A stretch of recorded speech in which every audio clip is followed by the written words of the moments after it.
Two cities, one rivalry. Rivalries in the Sooner State. Red River, Bedlam, Black Gold. It's different here.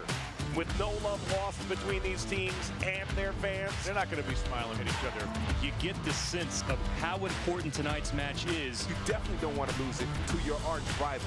Energy FC and FC Tulsa square off in the heart of Oklahoma. They play it for the wrench. Who will clinch the wrench in 2020? The Black Gold Derby starts now.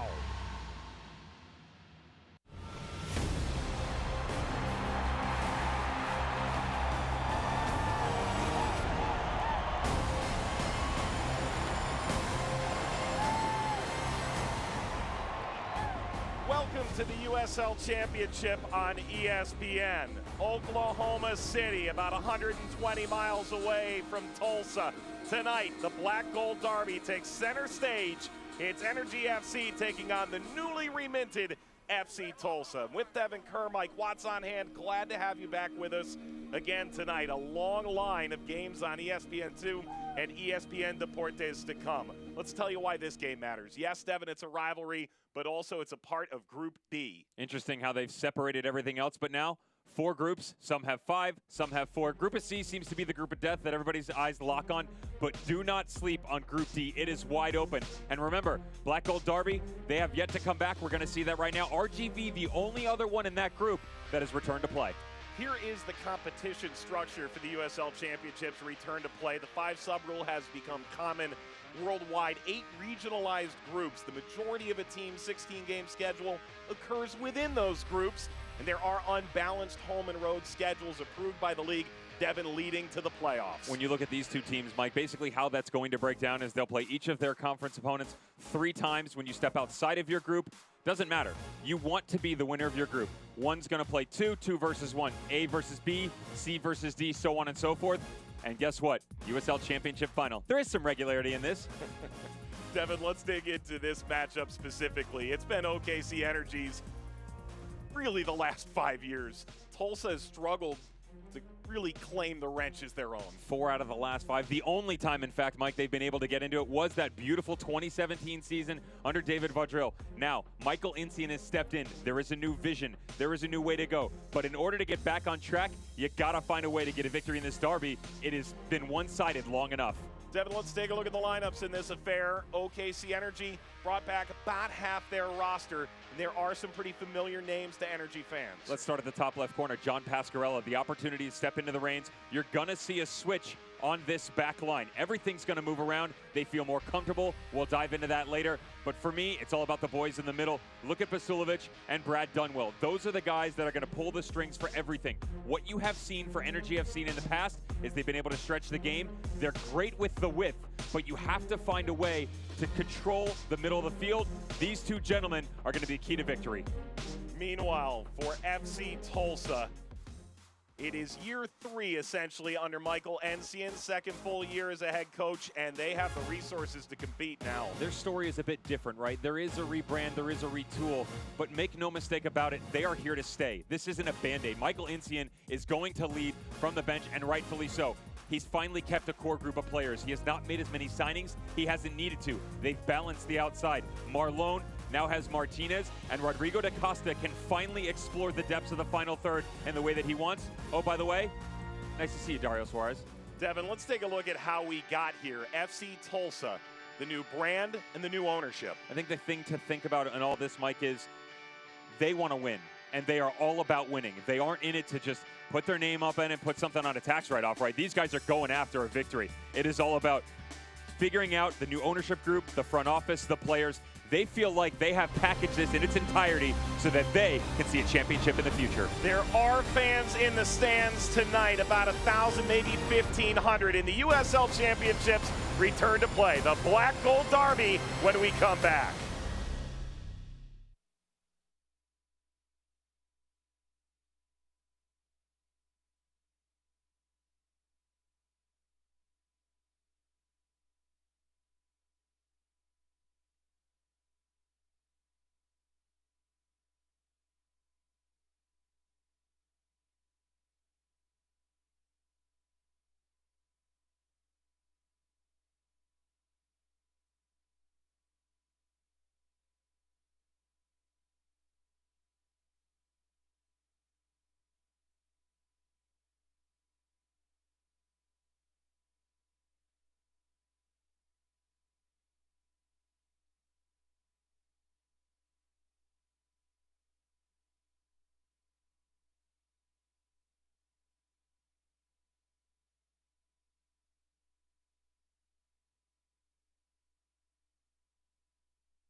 Welcome back to the USL Championship on ESPN. We join the public address announcer in Oklahoma City. Inclusivity, equality, and compassion. Please join us for a 15-second moment of silence as we are all united against racism.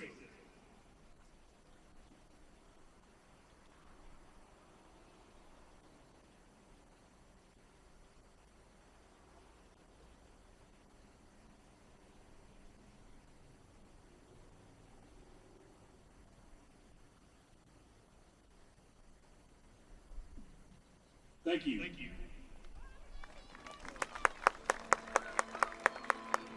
Soccer's return in communities around the nation, one changed over the last 4 months. The social, racial equality and the pandemic have certainly changed the world that we return to. We are underway. There are fans in attendance here in Oklahoma City. About 1,500 tickets were distributed for this affair as we kick off the Black Gold Derby between OKC Energy FC and FC Tulsa.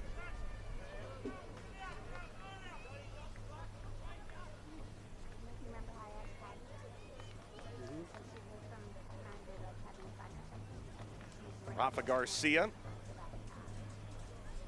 former Galaxy player, a couple of MLS Cup sides, and plenty of experience in Champions League, set to take a corner inside a minute.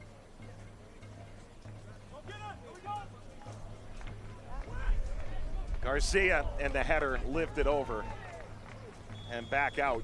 The offside flag raised against Garcia.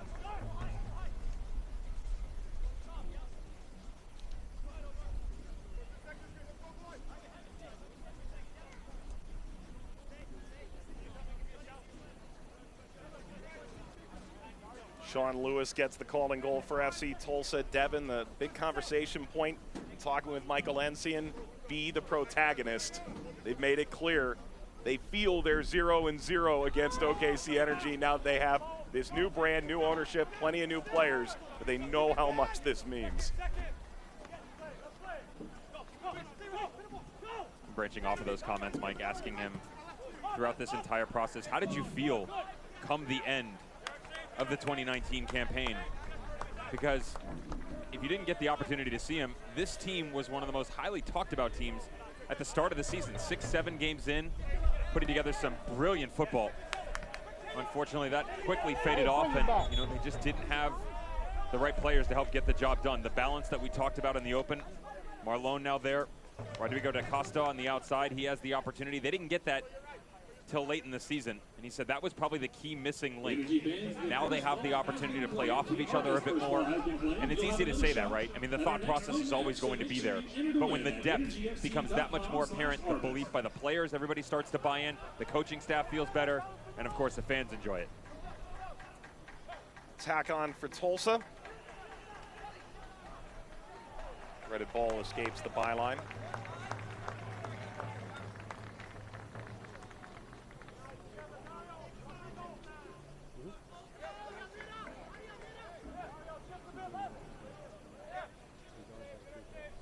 CJ Cochran puts it in play for OKC. Cochran back again after spending time in Fresno. You could say that about a lot of these OKC Energy players. We've been calling it Fresno East. Adam Smith somewhere smiling, the former Fresno Fox head coach. These boys did well for themselves. It's got to be nice as a player when you depart to a new club, have the opportunity with some of the boys from the same dressing room to experience new team, new culture, new challenges. Chavez, Basulovic, Ellis Hayden, Cochran all played for that playoff side a year ago in the Western Conference.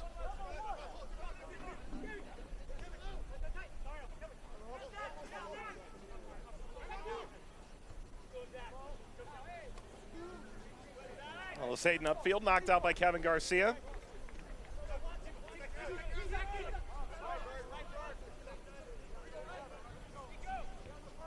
Devin, how significantly different is OKC Energy going to be this year under John Pascarella? First-year head coach, came in from Minnesota United versus how they were last year under Steve Cook. It was always going to be a change based upon the players that have returned, and he kept a few. But you have to take a look at what they did in their first match out comparatively to what's going on now. And speaking with Pasquarello, you ask him, what did you learn about yourself throughout this process? Is there anything major that your team went through in terms of changes? And he said, yes, watch and wait and see how we line up. So when you look at the philosophy, he's very much about the four-back. He likes to challenge the ball. That's not what you're going to see today. Suarez making a run, and this clipped away. Tiba Harris.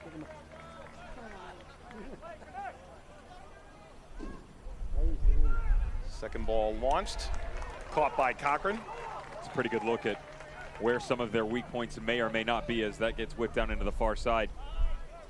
And he said, you know what, we just made better decisions when we went into a three-back system. Nico Taravel, Ibiaga, and Atiba Harris are there right now.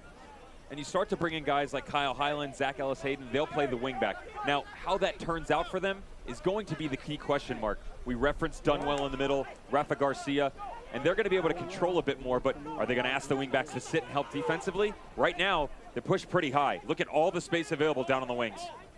DaCosta won it initially, now Sheldon back toward DaCosta. You see fans there, the USL Championship returning to home venues as their return to play came this weekend. Louisville opened their brand new 15,000 plus capacity stadium, $65 million venue last night in a loss to Pittsburgh in a playoff rematch of a year ago. And today in Taft Stadium in Oklahoma City, OKC taking on Tulsa. Both of these teams return to play. Ellis-Hayden on the move, slices this back.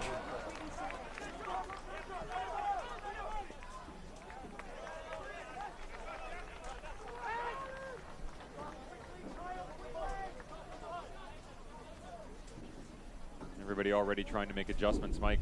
Keep an eye. FC Tulsa, Marlon, Rodrigo DaCosta, Ariel Martinez already interchanging. And Michael Encian could not stress the importance of how difficult it was for them to make sure they were having proper movement on both sides of the field. They really struggled with that.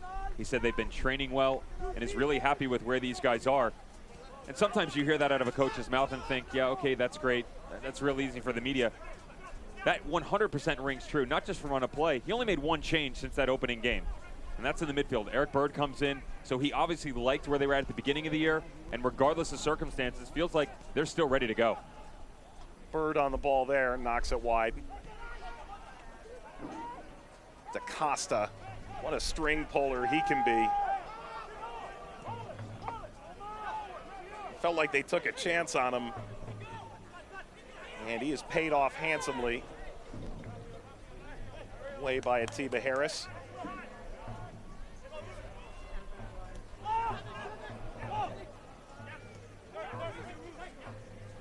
Melodo again, spent some time in Kansas City, did reach the championship final. Back heel DaCosta, goodness, Suarez! There's a certain flair to this FC Tulsa team. All of their attacking threats can give something a little special. Sometimes as a broadcaster, Mike, you have to be real careful. The minute he plays it, in my mind, I'm thinking out loud, great ball. Beautiful little trickery over the shoulder. And this is one of those ones that's the rust, right? Back on national television, first game out. Just put this on frame and gain some confidence. The 8x8 staring you down, just 18 yards away. Can't do so.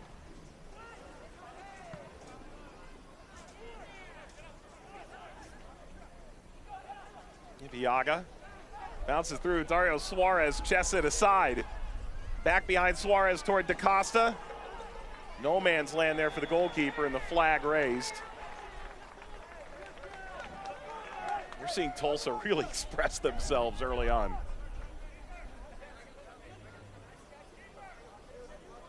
What do we hear from Michael Encian? We needed to go find some goals over the offseason. Never really saw much of the flair, though, did we, in the past? It's something that they've acquired, an opportunity to speak with some of the front office staff. You have to be careful sometimes, even when you become friends. And I said, listen, I say this with the utmost respect. This is the most loaded your roster has ever been. And the person remaining nameless says, no offense taken whatsoever. you're spot on. He says we take great pride in what we've been able to do here. Key acquisitions in the offseason. You keep the spine of your group. They love the back line and what they've been able to do. And Sheldon Garcia, Bourgeois, and Kwambe. Wondrous talent, the Nigerian at right back they brought in.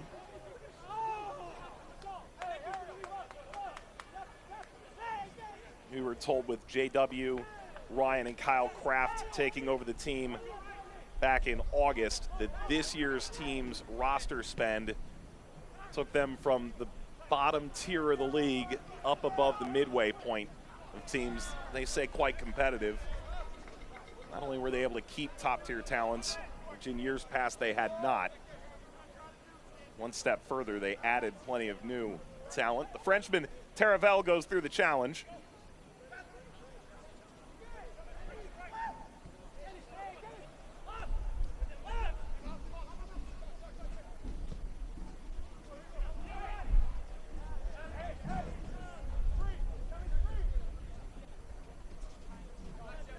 To Atiba Harris. Ellis Hayden.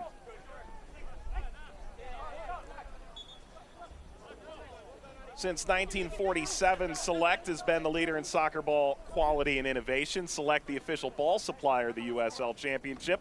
Many of the elite leagues throughout Europe. For the latest Select products and special offers, visit selectsportamerica.com.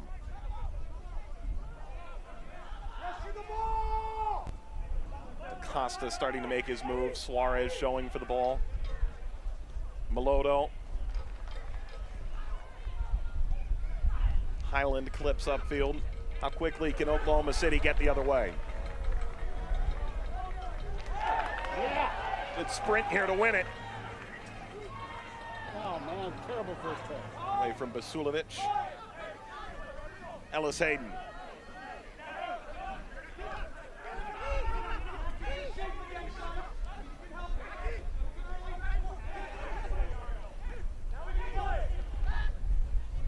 Martinez.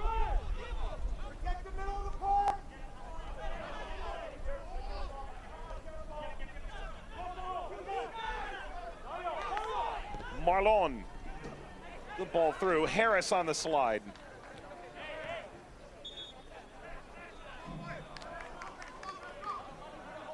And a throw here for an FC Tulsa side that came up for air with a 7th place finish, a playoff finish in 2017. Previously the Tulsa Roughnecks, before changing their name over this offseason. They started 2018 winless in their first 16. David Vaudriol, who had orchestrated such a wonderful turnaround, left the club. In comes his former assistant, Michael Ensian. Feels like they've got the culture right this year. Oklahoma City side that in the early years, Bob Funk, owner there, Jimmy Nielsen at the helm, were contenders for the title year after year, Devin. Trying to do it a different way now. With Tulsa, Mike, though, you go back to that 2018 season midway through when David steps away. This project started long ago, prior to the new ownership, and it all started with their manager, Michael Ensian, and his vision and exactly what he wanted to do.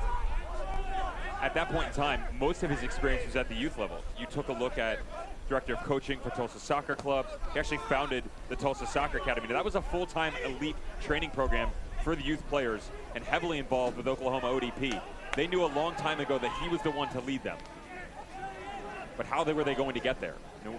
What was the vision after your man on the sideline? Because it's real simple to have a great coach, but you have to find a way to get results, the players, the front office staff, and that's where this quote-unquote rebrand really started to take shape as the ownership comes in. You get everybody on the same page, sailing the ship in the right direction, if you will. And this is obviously the results we're still waiting to see, just from the actual run of play. Vastly different than what you saw in 2019. And 2019 was better than 18, so those little steps each and every year. They just wanted to be able to poke their head out, let everybody know we're going to be here to stay. Bodying off the challenge from Dario Suarez. It's a foul. Ellis Hayden. Gordon firing on all cylinders. Cuts this past Vasilovic. Inches. Kid's got some heat. The return to play in the championship, the return of live sports in the United States.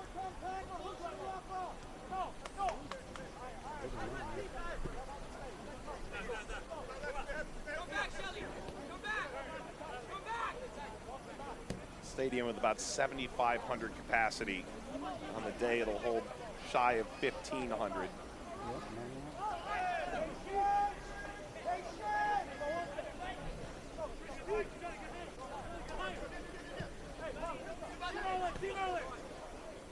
Sheldon, Marlon, the Brazilian.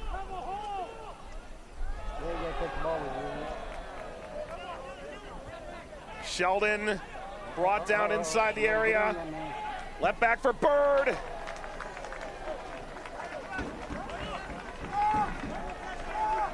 This is really the first time we've seen Eric Bird step up out of the middle, Mike, and he was drafted by Philadelphia coming out of the University of Virginia for this reason. His ability in that A-type role coming up through, of course, Houston Dynamo trying to take advantage of that as well. He split a lot of time between Houston and RGV. Regular playing time is something that is so crucial to any professional player's experience. And for Eric Bird, it's also finding a place in a system. They moved him around a lot, but his best playing attributes come in the center of the park. It's that ability to lock down the midfield when teams are trying to play down Route 1, but also provide that extra extension when Rodrigo da Costa starts to drift to the side and just step into that space behind him. Bird really appreciated by that RGV coaching staff. Captained that Virginia side to a national championship. Out to Harris.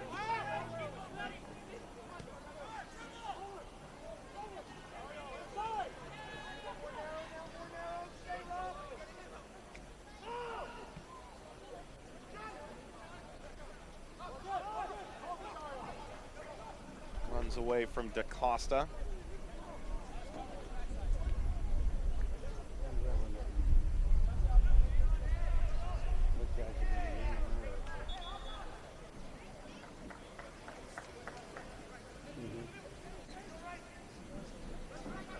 Solomon Kwambe, Nigerian international, 37 caps. Think about Kwambe. There are friendlies where he played against Balotelli and some of the world's biggest stars. But if you ask Michael Ensian why his career stalled, felt he never got the exposure while he was playing in Africa. Now he comes to the U.S. with a lot to prove.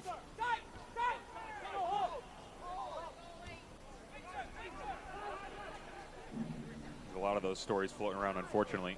Heard something similar out of Martin Rennie from Indy 11, one of his former proteges. Speaking to him about some of the players he had coached against and That was out. You blind? had played underneath him. Melodo teasing ball. He actually stated to me that one of the best players he's ever seen was one of the guys he coached at the Cascade Stars, right? Or Cascade Surge, excuse me, back in 2008. Go figure. You know? Oh, now I'm going to get in trouble. Cleveland City Stars. There we go. He's listening right now. He's angry with me. Sorry, Martin.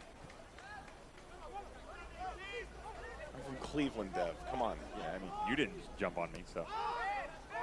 I allowed this to play out. The gears were moving. I could see it.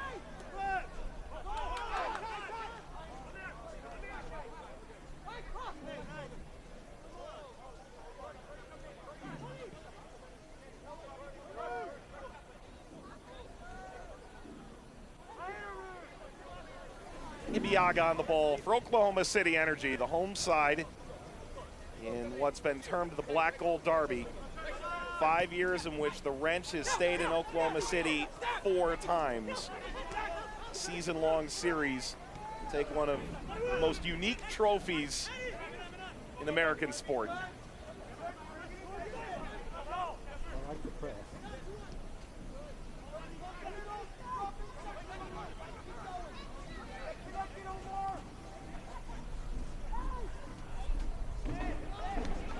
Martinez slips it at Suarez, out of his reach.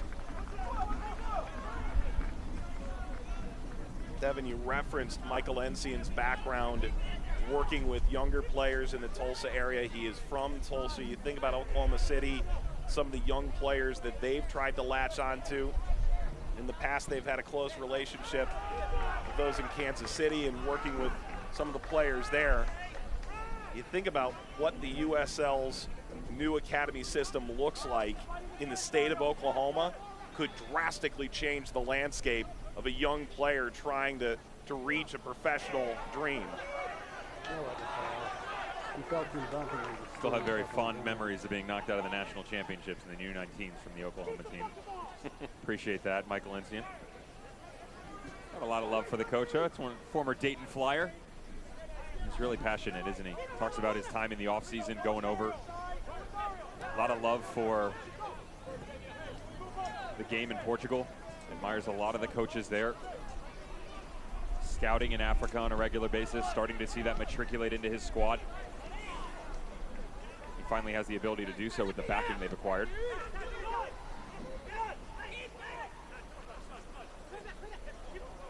You can tell, Mike, both teams are still a bit uncomfortable on the ball. The guys up front for FC Tulsa, you see the flash. They're much more in sync than what's going on moving through the middle and the back line, having trouble playing out of the back. And you could say the same thing for Energy FC. Look at the movement, very stagnant. They can't figure out the balance right now. Michael Ensian talked about the balance for their outside mids. You're not seeing that out of the wingbacks right now. They're looking to try and find the right and the left. Right now, it's just Zach Ellis-Hayden. Kyle Highland's getting caught out of position a lot. And if you, the far side is where FC Tulsa seems to be countering in behind that channel. If one's gonna go and one's gonna stay, you have to commit to it. Otherwise, communication has to be much better for just being overexposed. Highland is out there. This is out of his reach. 5 years in Oklahoma City and was in doubt coming into this game due to injury. Native of Bay Village. He may have grown up watching the Cleveland City Stars. John Pascarella takes over this Oklahoma City side. He's had an interesting run to finally getting his chance to be a head coach at the professional level. Went through Kansas City, still says he uses some of the structure and the technical stuff he learned from Peter Vermees, one of the great minds in American soccer. Time in Des Moines with the Menace, who in League Two always put out a great side and make clear that they have some big aspirations there under Kyle Kraus for professional side. That's Kraus's dream, to bring pro soccer to Des Moines. And then on to Minnesota, where he found a different perspective of the game working with Adrian Heath. Go all the way back to the University of Maryland as well. Throw that into the equation. Not a bad little pedigree. Easy grab there for Lewis.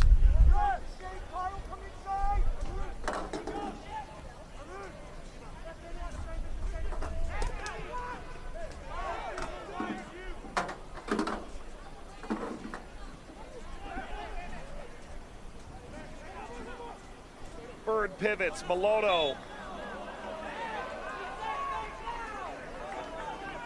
Wrestled down by Omar Gordon, the Jamaican international, who's featured most recently in the 2017 Gold Cup and Nations League qualifying.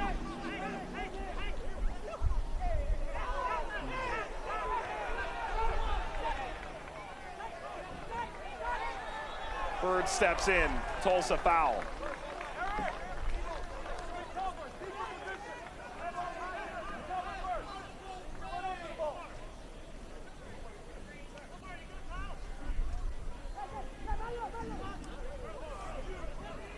Folks, don't miss a minute of action.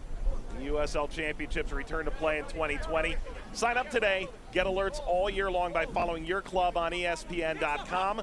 Search for your team and then click the follow button to keep up with the latest news and scores. Plus, get reminders on your team's next match. Go to ESPN.com now and click follow for your club. Devin and I click follow on all 35. It's a notification bonanza. Appreciate you letting everybody know I don't have a life. Throw here for Tulsa. What have you made out of Tulsa's progression into this game? shocking from both, to be honest. 25 minutes in. Again, I like what's going on up top. You can see their ideas are starting to have a bit of fun. But still, Eric Bird, outside of the one step up top, I need more out of Lebo Moloto. Eric Bird have to get back into it. You say steady at the back, and I'd put that with an asterisk next to it because they haven't really been challenged. Conversely, what's going on for Energy FC? They're not really threatening, pretty much staying outside. We talked about how important Vasilovic and Dunwall needed to be to help out Rafa Garcia, because Garcia had no help in the midfield last year. They haven't really provided that. The back line has to do a lot of work because the wing backs aren't on the same page. So both of these teams, 25 minutes in, still really trying to find their wits about them. Lest we forget, they've had 2 weeks to prepare. So it's easy for us to sit here and play Monday morning quarterback, if you will. They have a job to do, yes. At the same point in time, training is much different than what's going on right now. I'd read your column if it were Monday morning center back. You'd be writing it. Good play on there by DaCosta. Advantage played. Oh, good shot. All for Suarez. Slowed. An injured player behind for Tulsa. And Dunwell knocks it out.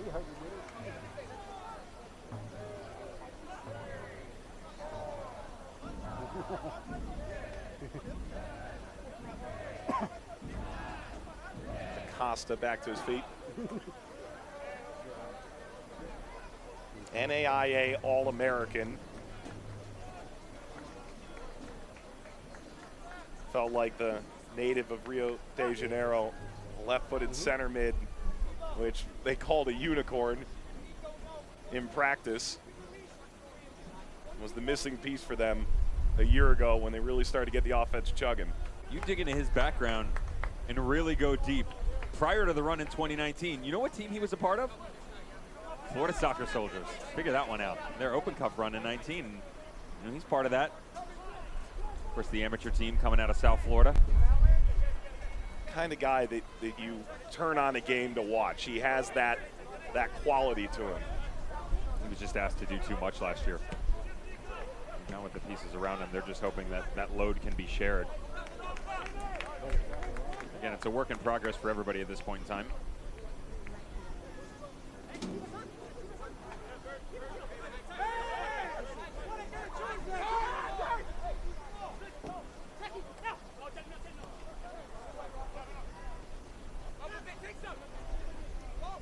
Nothing preposterous thus far.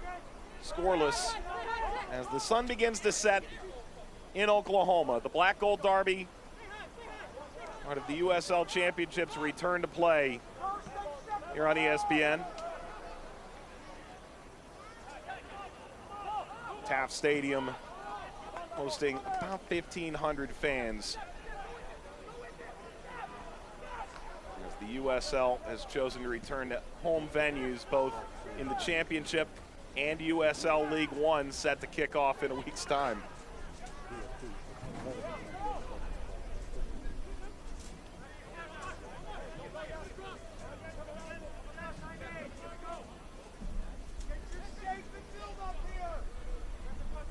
It's a good shout from the sideline, excuse me.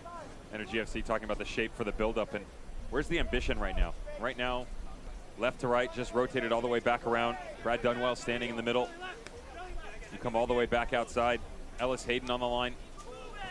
At some point in time, you're going to have to stretch this. Now, is it a 1v1 opportunity, or we're going to send a 30-yard ball sweeping across field? They had the opportunity just before FC Tulsa started to go the other direction and turn it over. Instead, makeshift ball gets dropped into the middle of the box, but Kyle Hyland was on. That's clearly our ball. You have to venture out of your comfort zone.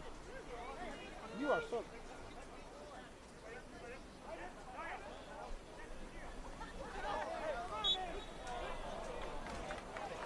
The foul and a free kick.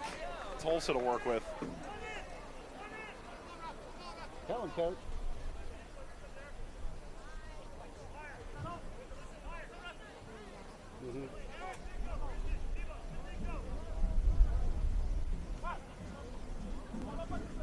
Will be hydration breaks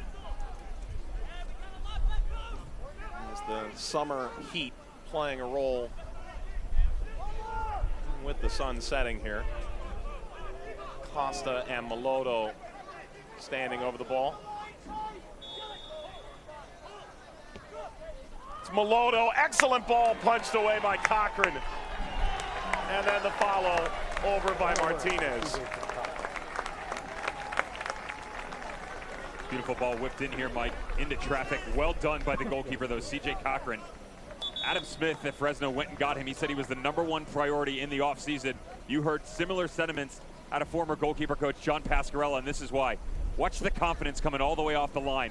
Massive amount of mismarking by the back line, but really well done by the goalkeeper to take command of the box.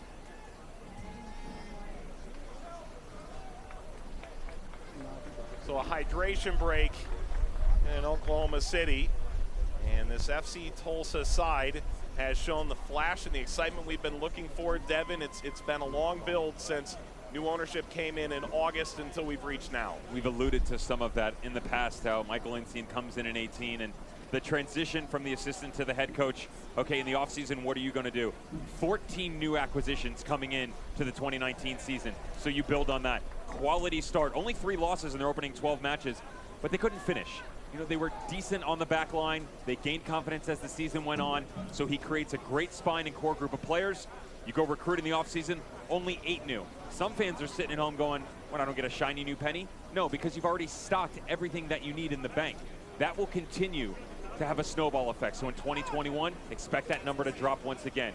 He has his hands on every single player finally within this organization. Meanwhile, off the field, a 6-fold increase in merch revenue for this Tulsa side in 2020 versus 2019 before they even played a home game to sell these jerseys at. This was a real buzzworthy item over the offseason, but not just that, it's that they have more new followers on social media in 3 months than they did the previous 18. There's a grassroots connection here between what FC Tulsa is and what they're trying to leave behind. They almost feel like a new franchise, so to speak, in the same city. They're very honest about what they're trying to do as well, mimicking things that are going on, other leagues around them, other organizations around them, specific references to teams like New Mexico United, teams like Phoenix Rising. That's the Western Conference, excuse me. How about in the East? Talk about Lou City. And all of those metrics play into one big package, right? It's the culture that you talk about. When you start to extend yourself from the 11 to the 18, the entire squad, the front office, guys that work in the ticket booth, that belief, it's contagious, isn't it? Yeah.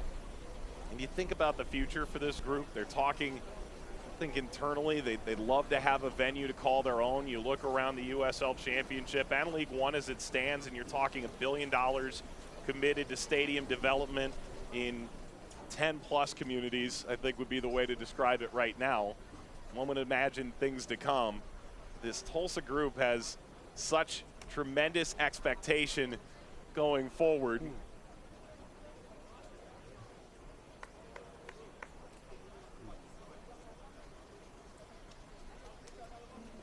Bigfoot got a ticket. Yeah.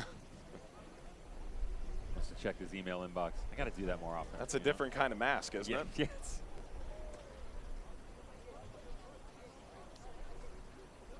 So in the heat of Oklahoma, hydration break here for everyone to regain maybe a little bit of composure, find a little bit of consistency here.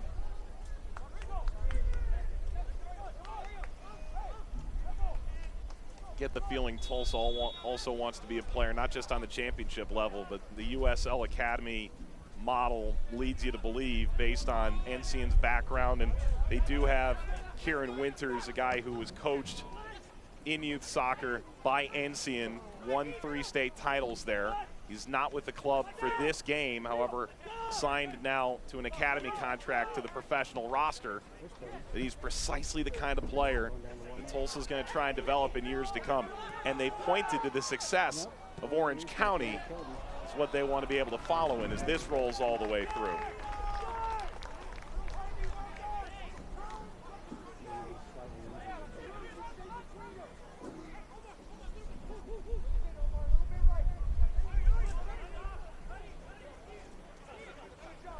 got another budding rivalry in the USL Championship taking center stage Wednesday. Tim Howard likely to be in goal, one would imagine, when Memphis 901 FC travels to Birmingham, Alabama to face regional rivals Birmingham Legion. Birmingham Legion and Memphis 901 FC, Wednesday, July 15th, 8 p.m. Eastern on ESPN2. How about Tim Howard?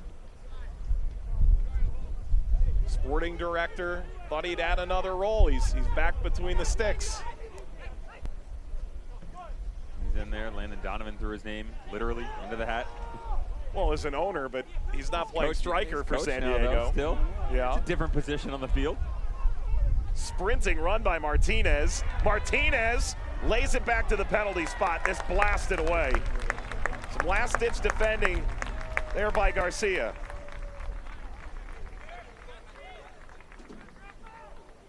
Beautiful little interchange here, Mike. Watch this ball by Lebo Maloto. Perfect vision, as clear as Evian.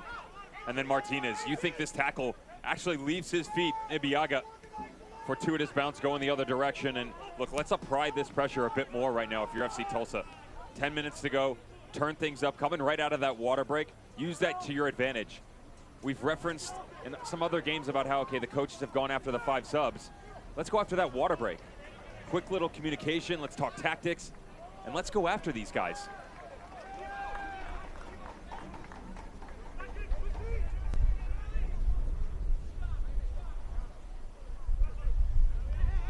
Corner on the way, and it's those little fault lines between these teams. Maloto set to take the set piece. Unhappy with the ball placement there by Energy FC.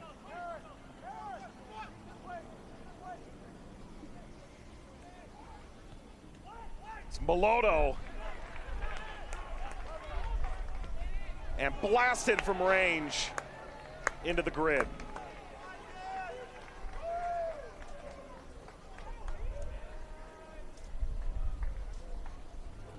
Starting to reach that time in the game where some frustration for the attack-minded players coming out. Beautiful little first touch. Catches it square. Just hops up on him right at the end, Ariel Martinez. You get a half a chance and you might as well pull the trigger. The way things are going right now, and I don't blame him. See Tulsa slowly growing into this match, and Energy FC yet to fully respond. Haven't seen that much, have we, Mike? Felt like their match fitness may come into play just a bit.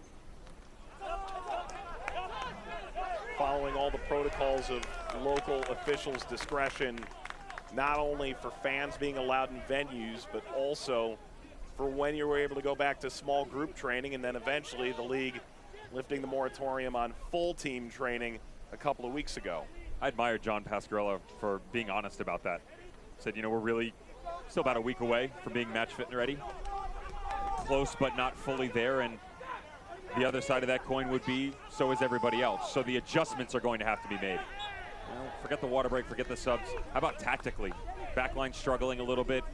Are they going to revert to the 4-back that they played in the week 1? Right now, Zach Ellis-Hayden starting to cheat on the right-hand side, so Atiba Harris rotates over. And so you see the 3 spread out right now, but you need to allow Kyle Hyland to push as far up exactly where he needs to be. And stylistically, Mike, when you go into a 3 or a 5, there are so many different versions that you can get out of this, right? You take a look at yesterday, Pittsburgh Riverhounds. They'll sit 5, they'll wait all day, and then a quick counter. You look at a team like Atlanta United, who is so good. Their wingbacks, yeah, they're midfielders. Let's get that out of the way. They'll bump 6 into the midfield, overload you, slam the ball down your throats 100 miles an hour. Nashville, bit more of a balance. They're one on one side, the other one will stay. That's what we're seeing right now. And to be honest, that's what Lebo Maloto was accustomed to. But guys, just the unfamiliarity, maybe in a game setting, creeping in, 7 minutes to go, and just haven't really seen the best of them yet.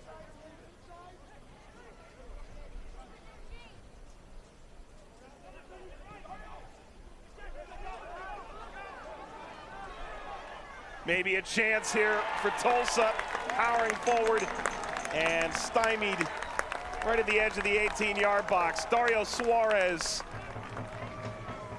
tried to take that the distance. How about a little quick play here? Quick little restart, throw it back in. I'll tell you what, some of the distribution coming out of the back, Mike, has been absolutely brilliant. Ball just dissecting the entire back line, getting it out to your playmaker. Looks like that might have caught Rafa Garcia on the hand right inside the box.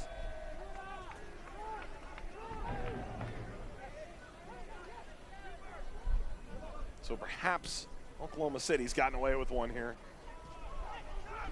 OKC trying desperately to grow into this game.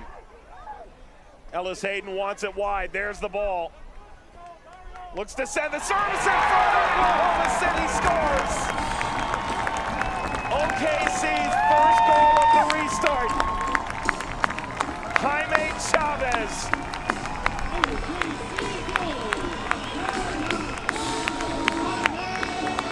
And it's more of the same in the Black Gold Derby.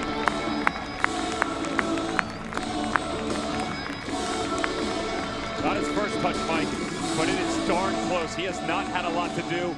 Only 6 coming in. And this ball, actually thought they got it wrong. It needed to be recycled out to the wing quicker. A secondary touch, and he does not get closed down quick enough.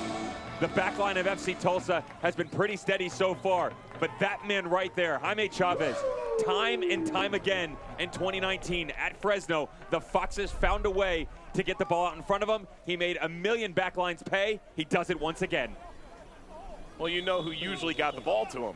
Zach Ellis Hayden, those two teammates playing for Adam Smith last year in California, and combined for a really important goal here for OKC, given that they haven't really gotten much attacking prowess thus far in this game. Mike, think about the other end too. Rafa Garcia right at the top of the 18. Was it a handball? Was it not? Immediately they quick counter. FC Tulsa, some of them get caught arguing with the ref. They go the other direction, make the most of it. Eric Bird, Tulsa looking to respond here. Melodo. They find Sheldon. Crossing in front, diving header. This smacked back at Sheldon. Maybe a second bite of the apple. That's far more convincing. Back to Bourgeois.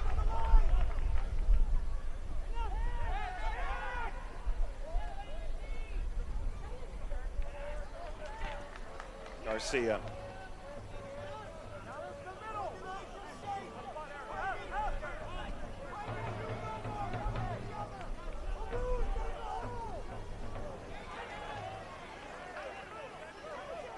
Vasilovic. Return from Highland.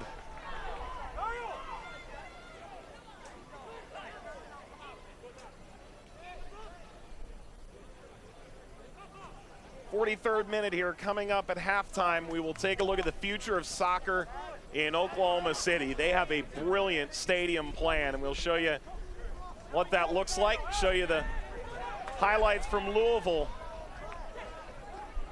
Well, it started with highlights, ends with plenty of Pittsburgh highlights. A 3-1 Riverhounds win in the new Lynn Family Stadium. An injury here for Tulsa. A chance for us to look back at a potential handball, Devin. Rafa Garcia drifting right into your screen right now. There's the arm extended out of the body. Does it catch him? Rotation to the left. Behind him, how about? Oh, well done, perfect. It's just an angle. We 100% thought that had a pretty good chance of coming off, but far be it for me to say I was wrong. That was minutes before Oklahoma City grabbed the opening goal here through Jaime Chavez. So it could have been a major momentum swing, but well played by Garcia. And Ariel Martinez, he's gone down twice in the early going here. Played for Miami FC, newcomer to USL Championship this year.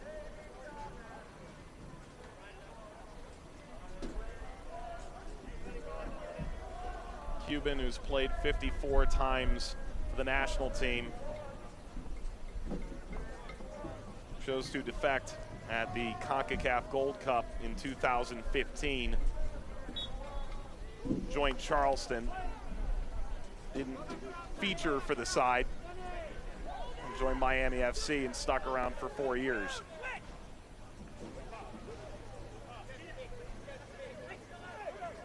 Hey! There's a foul there.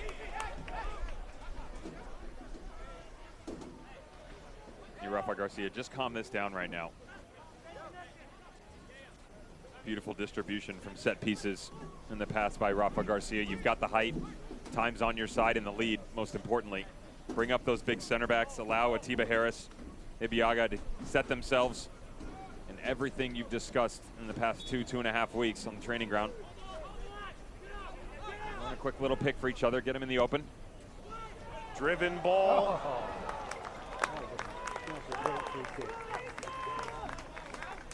Bad idea there for Christian Ibiaga. His brother Sebastian, the former Defensive Player of the Year in the USL Championship in San Antonio.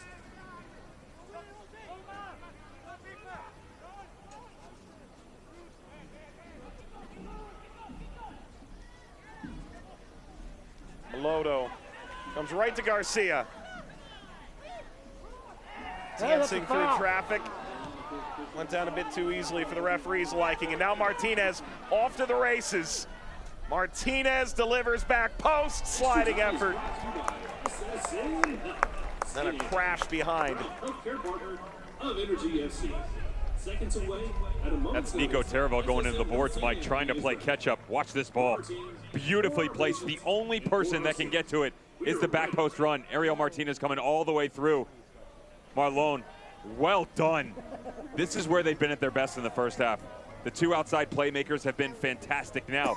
Just start to find a combination with Rodrigo da Costa and Dario Suarez, and you're in. Into 5 minutes of stoppage here.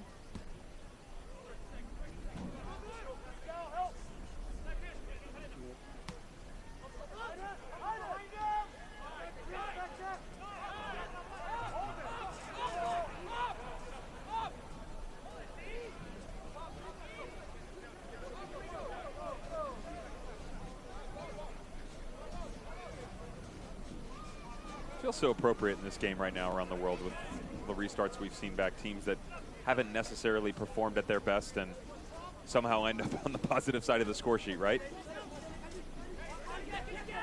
England, United States, Germany, teams getting outplayed left and right and up 1-0 at halftime, at least for now. John Pasquarella is not going to be too upset about that situation. He's going to have a conversation or two as their form and shape just hasn't been the best. Credit to him to sticking to what they've really been working on and continuing to apply the pressure when they've been given the opportunity to do so.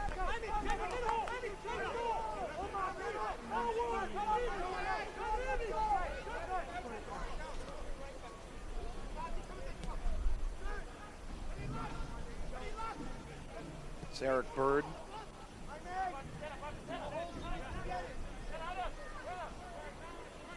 Rodrigo da Costa.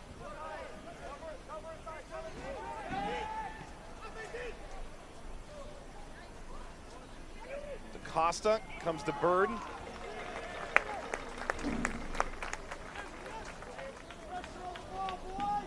Devin, you and I have seen so many games here in Oklahoma City, and we're going to see the renderings of the plan here for OKC moving forward.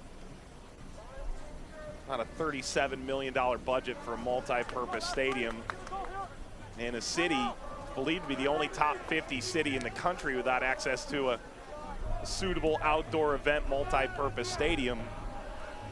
Taft has been maybe the right home in the early days of OKC Energy FC. That next step likely comes with that move forward into a venue of their own, as this will run all the way by Bourgeois. See the building blocks being laid all around this league, don't we? New cities, new stadiums. Louisville City and Lynn Family Stadium officially opening a few months removed from its, was it April 11th, April 12th against Birmingham Legion? They were supposed to initially open that venue? Around those time, yeah. Indy 11 are in that. Switchbacks FC out in Colorado. This is what has to continue to happen, though, and People at home are, oh, you know, you're talking about the academy, you're talking about the rebrand, the stadium. All of this has to happen. The model is there. You just have to figure out exactly who you're going to mimic it after. It's Meloto.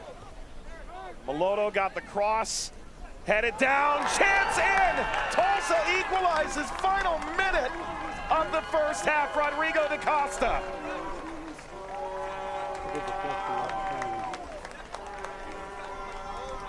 Not taking anything away here from the movement by FC Tulsa, but Atiba Harris and Ibiaga. Oy vey, boys, you gotta have a combo on this one. There is no reason whatsoever this ball can drop. Meloto, well done on the pump fake, just puts it on the back post, and right now you're just trying to make a play. Loads of green bodies out in front of CJ Cochran. Sometimes, Mike, just put it up, let someone go get it. We asked for more out of Rodrigo da Costa. You get it right before halftime. He scored the equalizing goal in the most recent game for Tulsa months and months and months ago. 1-1 draw against Sacramento. Spoiled Mark Briggs' debut for the Republic. 79th minute then. This time inside the last minute of first half stoppage time and close to the last touch of the first half. Seesaw, very particular about how the managers wanted to play coming in. Neither team was really able to capitalize on that. I promise you this, it's going to be a quick conversation. Boys, this is what we came to do. Now, let's go finish it off. Coming up at halftime, we take a look at the renderings of Oklahoma City's long-term plan for Energy FC. We'll take a look back at first half highlights. We get a couple of goals in this first 45, really this first 50. The Black Gold Derby is off to a flying start. Energy 1, FC Tulsa 1. You're watching the USL Championship on ESPN.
Welcome back, everybody, to the USL Championships return to play. Taft Stadium, part of the Works Progress Administration long ago. That's not going to be the long-term home of OKC. You know, Dev, you and I got a chance to see Louisville open their new venue yesterday against Pittsburgh, and man, 15,000 seats. HOK built a real gem there.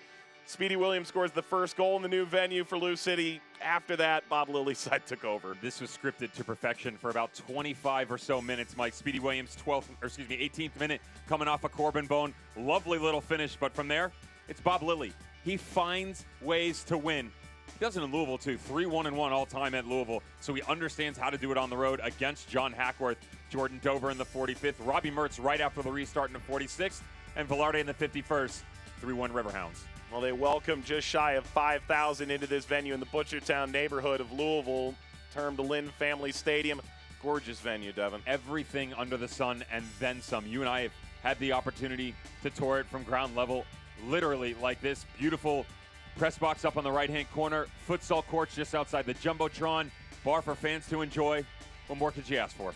Meanwhile, Oklahoma City, the MAPS 4 package was passed in December 2019 and contains nearly $1 billion in total, which includes funding for a new mixed-use outdoor arena. It'll look a little bit like this. The multifunction is the big thing there, Mike. You have to find a way to draw not just the footballing crowd, but the entire community. This right here envisions all of that and more. Cannot wait to see it completed. And the stadium, just a little shred of what the future of soccer looks like in OKC.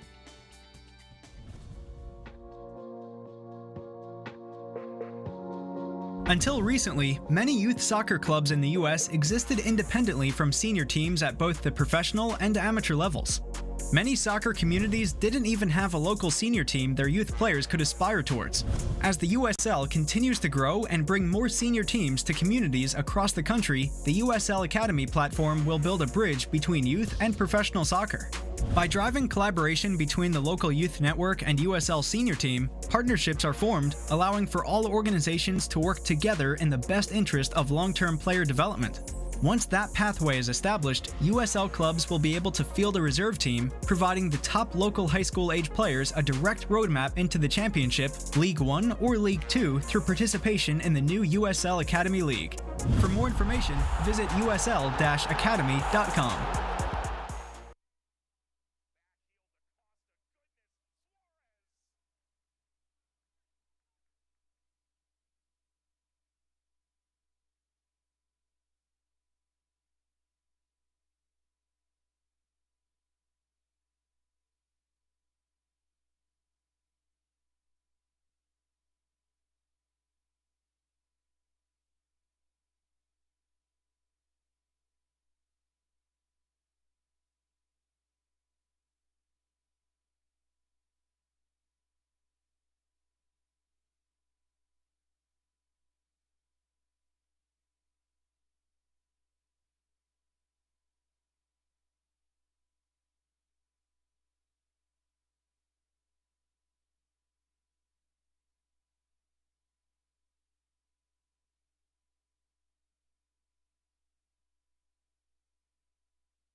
integral part of our department, it is always one of the first to volunteer. In recent months with COVID-19 crisis, this EMT training has been a very important piece of the medical response. Downtown Oklahoma City, about an hour and a half drive from downtown Tulsa and One Oak Field. Back at Taft Stadium, the USL Championship on ESPN. Take a look at the first half highlights, Devin. And Rodrigo DaCosta gave us all something to ooh and ah at. Spoiler alert, these boys are chill trying to figure out exactly how to get the job done. Lebo Maloto, Rodrigo DaCosta, and Suarez had other ideas. About 10 minutes into the match, beautiful interchange up top. Nice little triangular back heel coming off of DaCosta. Suarez, yeah, it's different than the training ground, isn't it, buddy? Let's move on. FC Tulsa will continue to grow into this game. Watch this set piece, but specifically, watch CJ Cochran. Go get it, big man. That's what you want out of your goalkeeper. Lead from the back by example. Verbally, it does not matter. Great job by the goalkeeper coming off his line.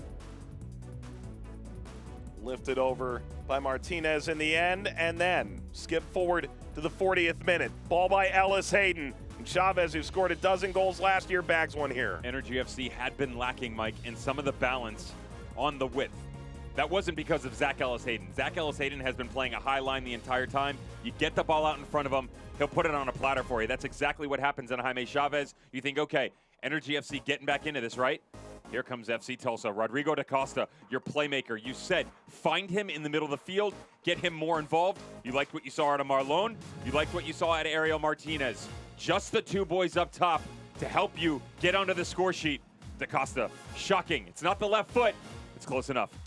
They say he's a game changer. For now, he's got a game-tying goal to his credit. Here are your first half stats, Steph. Actually quite surprised that the possession crept this high for Energy FC.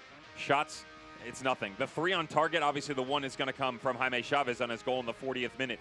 The other 2, much ado about nothing. Both of these teams are going to start to continue to grow into this game. They need to find, Mike, that camaraderie. Everything you hear from both of these coaches on the training ground is we're happy with where we were. We're ecstatic about where we were at and where we can go. They got to show us some more. So OKC and Tulsa on level terms. It's a rivalry match here in the USL Championships. Return to play. Second half right around the corner.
before this match tonight, the United Soccer League, all 35 championship clubs and its players stood together in support of diversity, inclusivity, equality, and compassion, observing 15 seconds for a moment of silence as we are all united against racism.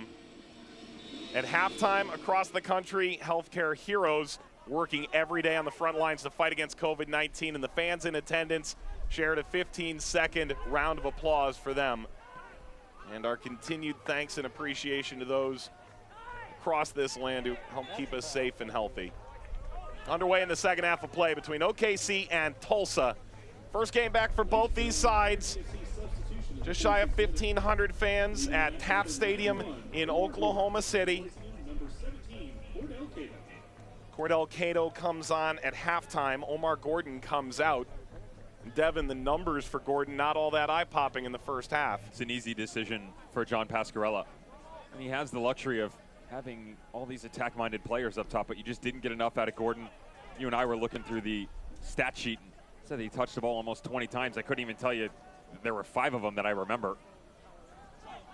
All looping over Cato and now caught by Lewis. Watch with Cato, though. It'll be real interesting to see between he and Chavez exactly which way they start to shield themselves here. Cordell Cato, and that's what I thought they might do. Cordell Cato's going to shift to the left a little bit more. He likes to cut in from the outside.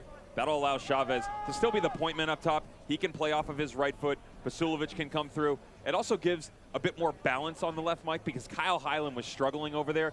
Cato can drop back and help off a little bit, share some of that load. He's accustomed to being in the midfield. Long ball here, and Cochran steps out and sends it away. First goalkeeper I've seen wearing number 2 in quite some time. And the longtime stalwart in goal, Cody Lorendi, available off the bench for OKC tonight. Lorendi's dealt with some knee issues, returning to health in 2020.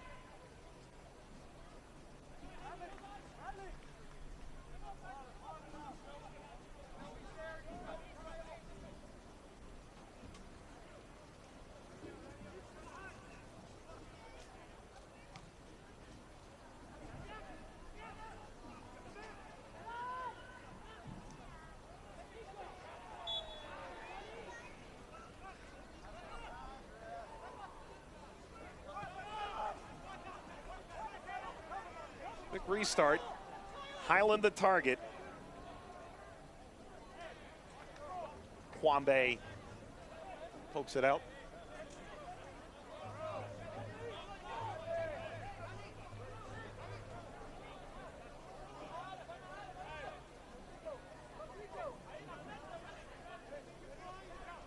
Kyle Hyland, you just hear the work ethic every day. Came out of IUPUI in 2013, time at Indy 11.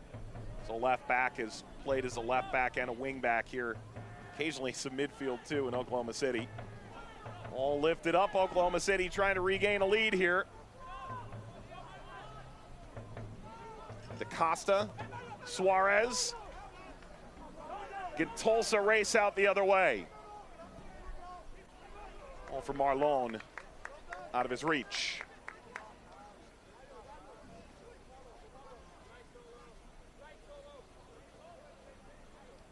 Dev, what did you want to see different from OKC Energy? Yes, they got the first goal, but you felt that there was a gear that they hadn't reached in that first half.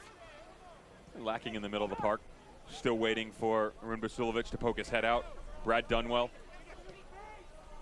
Rafa Garcia was arguably the most consistent player for the entire squad last year, and he's done so again so far this evening, but you still have to find a way to not only put the pieces together, but stretch this game a little bit. Too much of it is being played on the exterior, and yes, they found success there, but it's also proved quite predictable. You see the 2v1, they're starting to shut it down. Referee's gonna blow the whistle, but they understand where their pressure points are, and they're almost daring them to continue to come down the middle. Instead, they go back outside, and Energy FC are just gifting it to them.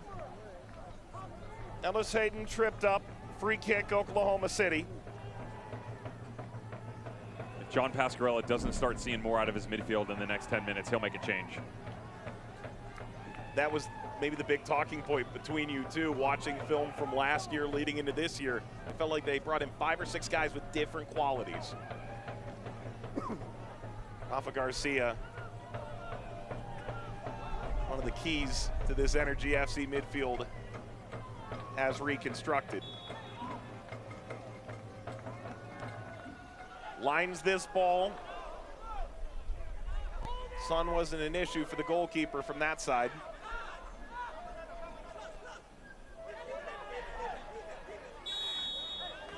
Suarez tagged. It's going to be a yellow card. Go quick here for UFC Tulsa. Energy FC had pretty poor shape on the counter. Kyle Highland gets himself in trouble, and that's exactly why. Knew that his team was 100% out of range. Take a chance sometimes, though, even when they start to regroup.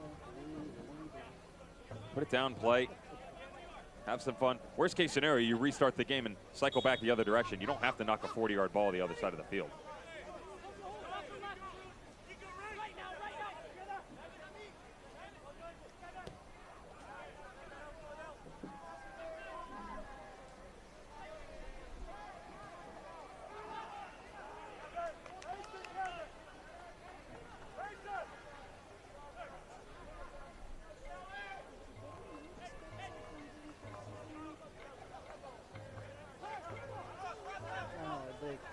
Taravel.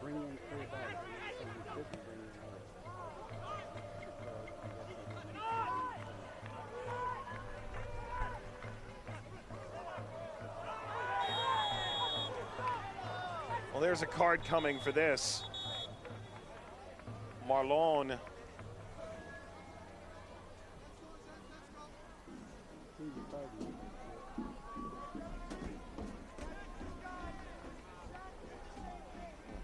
High boot coming through. That's a no-no. Spasulovic. It's pretty smart by Marlon that he doesn't extend his foot out, to be honest. 9 times out of 10, both players are going to extend their boot to try and get there. And he knows the challenge is coming. Well done taking it.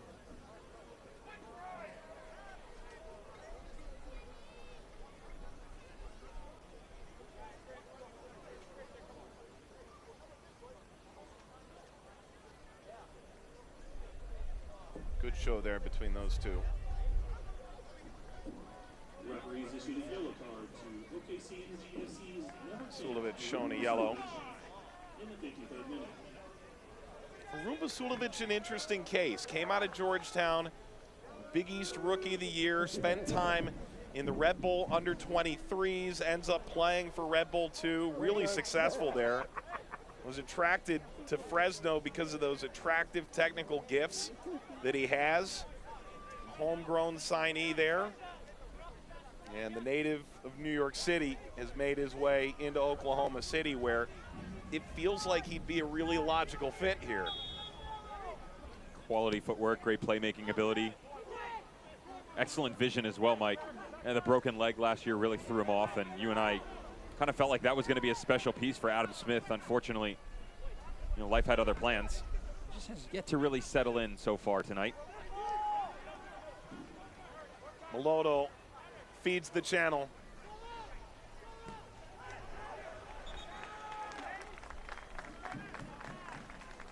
That's Sheldon. Matt Sheldon's a bigger star than anyone else, I think, on this broadcast. He's only got, I think, 360,000 subscribers to his YouTube channel. Becoming elite. I haven't made it to that one yet. I don't have as much time nowadays. No. Got to hang around with you a lot more. Hang out with your new son, Kingston. I'm on dad duty in the middle of the night. Don't remind me today. Yep.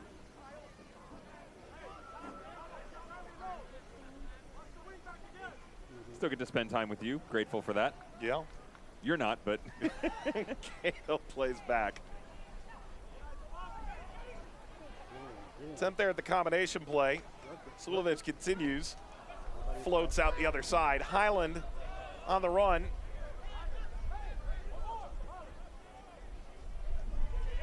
Hey! Foul to Costa.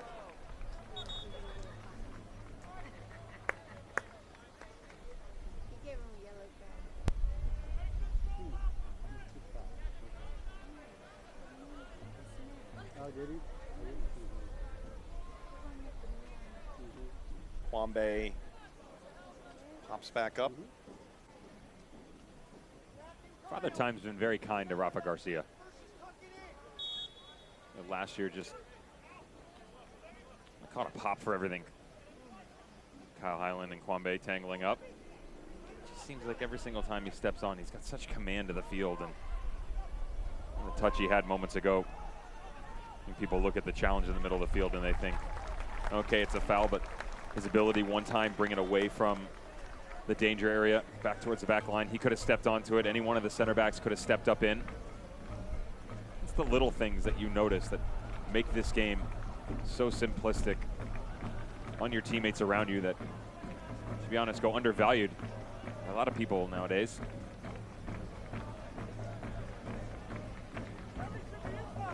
Rafa Garcia to take this corner for Oklahoma City.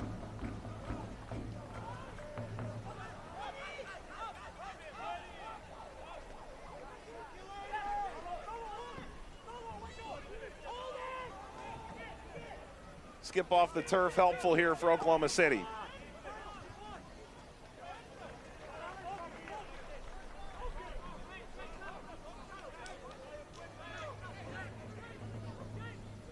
Ibiaga went to Deer Creek High School in Edmond, Oklahoma. There are very few who have a better understanding of the Tulsa OKC dynamic than him.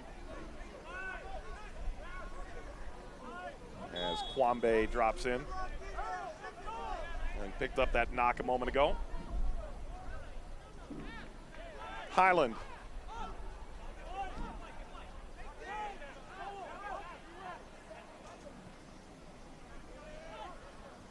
Some long and out of the reach there. Fans, you can follow your favorite club and the rest of the USL Championship all season long on ESPN+. It's home to the USL Championship, USL League One, MLS, UFC, and more. As the attack on here for OKC. Join the nearly 8 million sports fans who've already discovered ESPN+ and watch the championship live every week. Sign up today, ESPNplus.com. Of course, over the course of these next few weeks, games on ESPN Deportes and ESPN2, seemingly in perpetuity.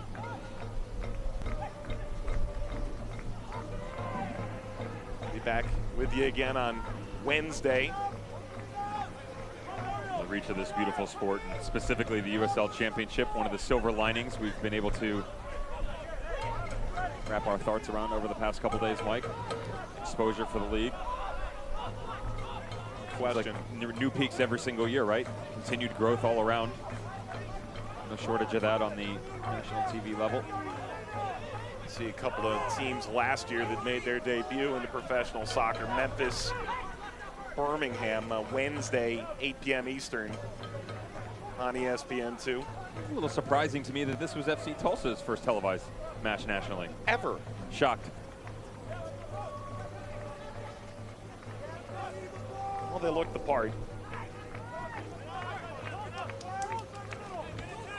Team that went 17 winless during a stretch last year, 10 losses, 7 draws. Sitting there, the time first-year head coach to reflect that maybe the most important moment of his head coaching career may have been in that moment, trying to problem solve and turn Tulsa around. But his roster this year, a major improvement in the build. And Highland with a kick through there, inadvertent. The heavy stretch here. He's asking for him to stop playing. Your body, you can see just starting to break down for him. You're hoping that it's just a cramp that they're trying to move out here. That's what it looked like initially as they continue to work on him. Just wonder how long Michael Insine is going to allow him to continue on. Felt like he was going to make a change as well. Thought maybe it might come from the interior of the midfield, but if this could switch things up a little bit. So much talent out on the wings and in the middle that he has full access to.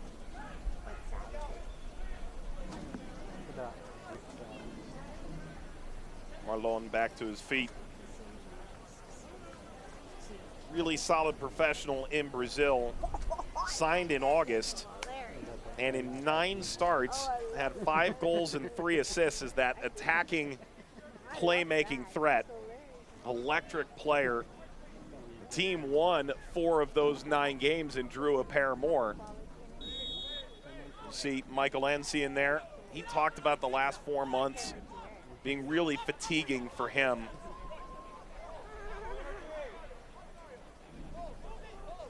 Talked about having that avenue as a player, as a coach, to really express yourself being taken away due to the pandemic. Really insightful conversation with a coach who has Tulsa running through his veins. He grew up just in the neighborhood of One Oak Field in Tulsa. Greenwood District. He said the best case scenario for him was being in Tulsa.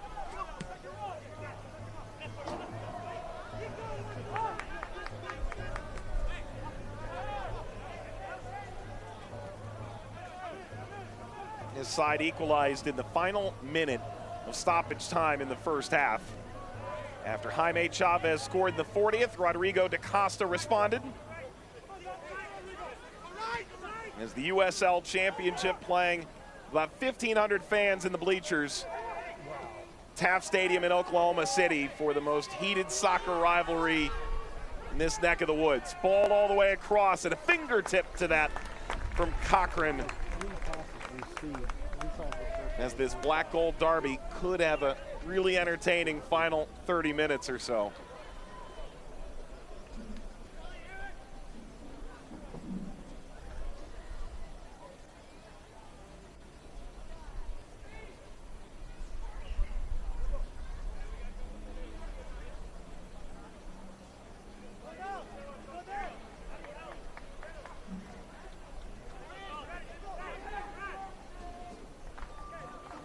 Set piece here for Tulsa.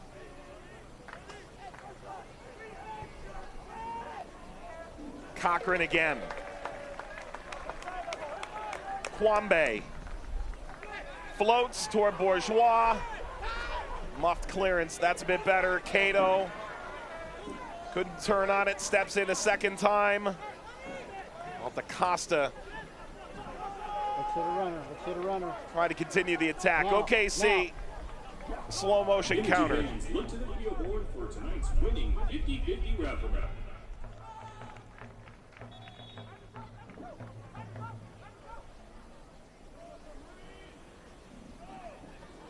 Marlone picked up a knock a moment ago, coming off. Benin Boyache set to come on.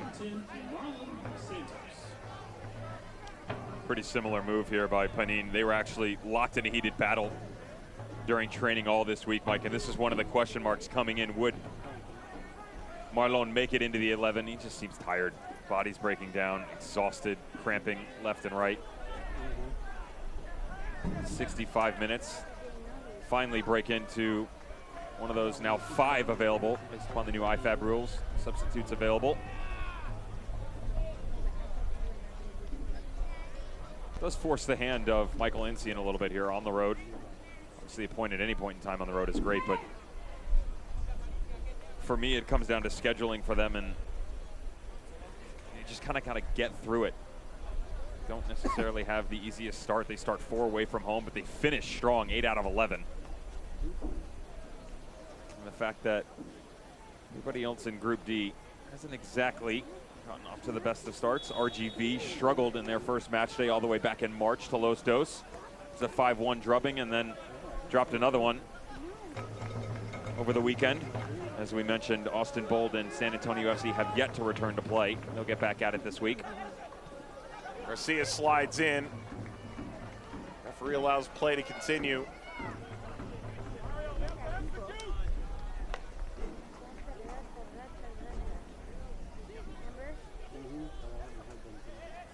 Maybe the San Diego win at Real Monarchs, the reigning champions of this league. Landon Donovan's side going on the road to get a win in that first game off the restart. That game aired over on ESPN Deportes. Maybe that was the biggest surprise of the first weekend back. Louisville falling to Pittsburgh. Louisville, the Eastern Conference champion a year ago. In your mind, what stood out? To me, knowing the personnel that Jamison Olave had at his disposal at the Monarchs, the Louisville loss is bigger. New stadium, return to play, fans are there. You felt like that script would have gone a lot differently, right? And I'm not taking anything away from the Riverhounds. They deserve to win. They were a much better team. You know, they grew into the match. You figure opening 25, 30 minutes, Bob Lilly and co. couldn't even touch the ball. That drastically changed, and Louisville just looked out of sorts. Real Monarchs, on the other hand, most of their guys that are on first-team contracts, they're down in Orlando. So there's no, okay, we can loan this, we can loan that. You'll see them sprinkle the infield with a couple 18, 19-year-olds, maybe a few 21, 22. Everybody else is an established veteran professional that's been with the Monarchs for 2-3 years or is on an RSL contract that's loaned to them and has at least a dozen or so appearances. That wasn't the case for Jamison Olave. Again, everybody's different. You're asked to do so much right away. The condensed schedule, 13-week sprint to the end. Phoenix Rising looked like Phoenix Rising. You know, I saw the scoreline for El Paso Locomotive and RGV. I have not seen the match yet, so not exactly sure what Mark Lowry's boys look like yet. They were really impressive last year as an expansion side. Great possession style of play. Falls to DaCosta.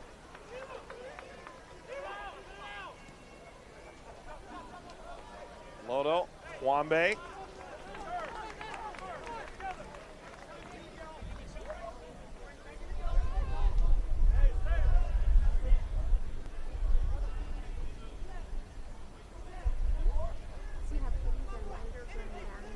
A 90-degree night in Oklahoma City. It's FC Tulsa side, game 2.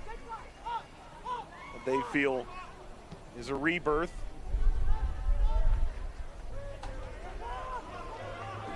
Sprinting on Cato. Full international for Trinidad and Tobago. It's running down to Lewis. Talking with Michael Dempsey and a guy from Tulsa, head coach for this FC Tulsa side, I said 3 words to describe the Black Gold Derby, and he said, let's win it. Really is that simple tonight.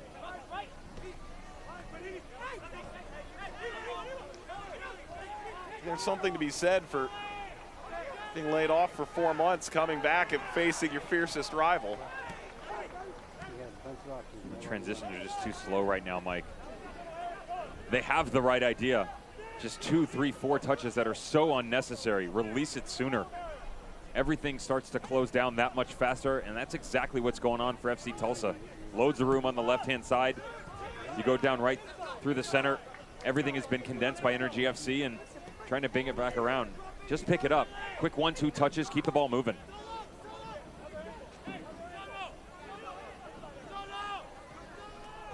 DaCosta, Martinez. DaCosta.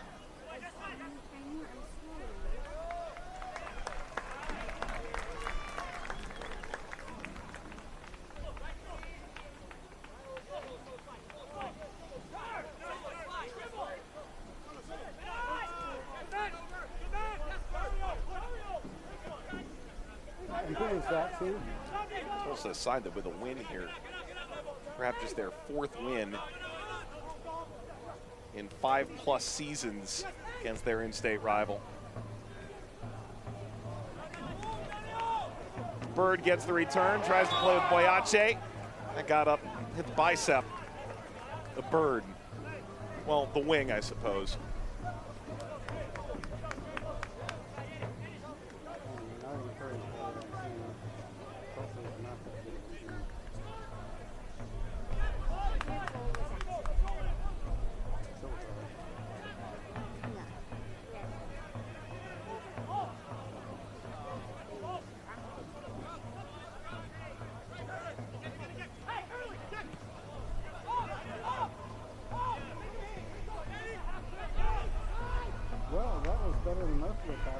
Skips all the way through, and it's Sheldon under immense pressure and spun out of it.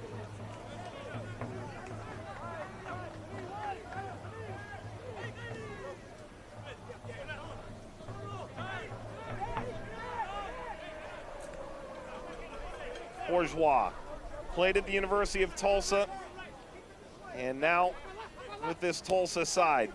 He was there in 2017 and returns. Ball ahead, and Cochran snuffed it out.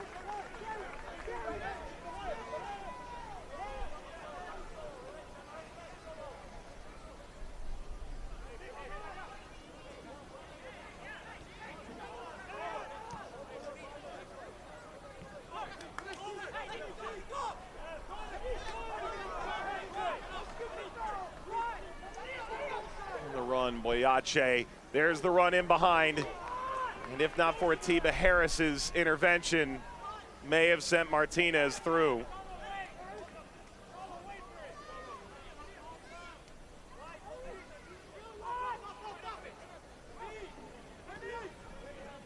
So at this stadium back in 2017, it was some of the early days of the USL Championships Game of the Week with ESPN, and the league signing a new deal with ESPN for years to come with ESPN. A flip throw from Michael Harris, the bicycle kick goal from Miguel Gonzalez against a shocked Sacramento Republic side. One of the all-time highlights in this league with one of the less impressive goal calls.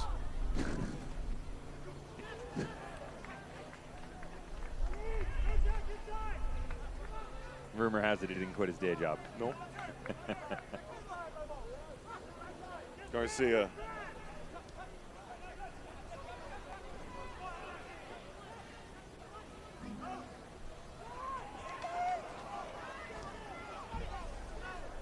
Bird, a good win of the ball. Tulsa striding ahead into the 73rd minute.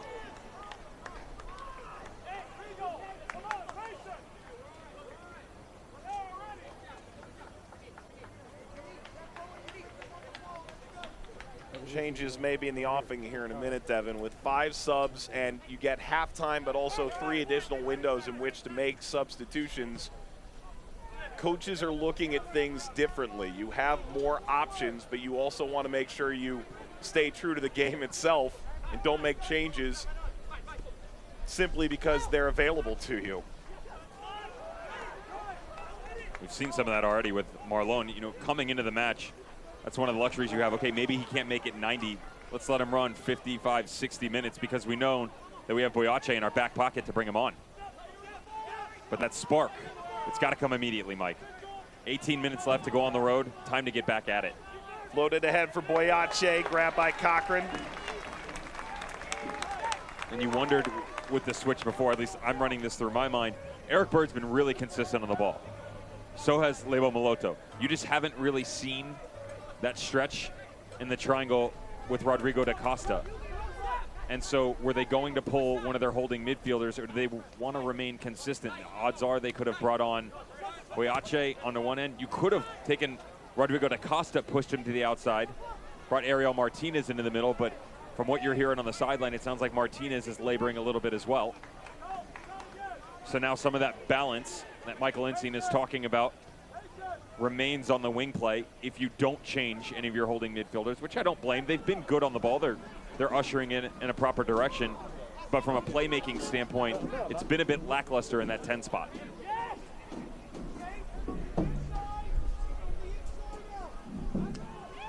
I'll get it.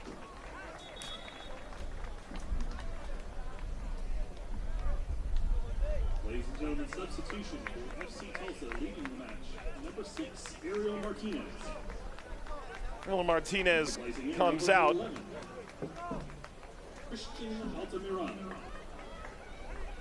Cristian Altamirano, 30-year-old from Honduras, played for really Honduras's top sides. Number 8, Jose Hernandez. Suarez makes his way off. FC Tulsa substitution. So we're going to see how subs can change this game potentially in real short order, Devin. Underwhelming performance from Dario Suarez. to be fair, hasn't exactly gotten the best of service. He hasn't been the most active to help open things up as well. Toby Uzo comes in. Did pretty well for himself under Steve Tritchu at Colorado Springs. Switchbacks FC. Of course, Michael Insigne brought him over last year, and big bruising body up top, great hold-up play. Can strike a ball with the best of them. You just have to figure out as to whether or not, can he continue to stretch the game for you. Pace is sometimes an issue for him, but you've got a bunch on the outside. No, that's the other way. Nicholas. Bullshit. Well, fans are back in the stands. Bilingual as well. See, I want to see John Pascarella liven things up a little bit here in the middle. You already have Omar Gordon come off, so Cordero Cato comes in. How long until you either pull, it's got to be Brad Dunwell or Basilovic, because Rafa Garcia has been very calm on the ball and one of your more consistent players. And that's not taking anything away from Brad Dunwell, as John Pascarella letting him know how he feels about this situation. Makeshift mask, left hand of his. Well, that just earned him a yellow card for what it's worth. Good for him. Charlie Ward's not going to give you that option. Ray Sorry can do that a little bit for you. I'd like him to see, to be honest, I'd like him to see to go to Jose Hernandez, but.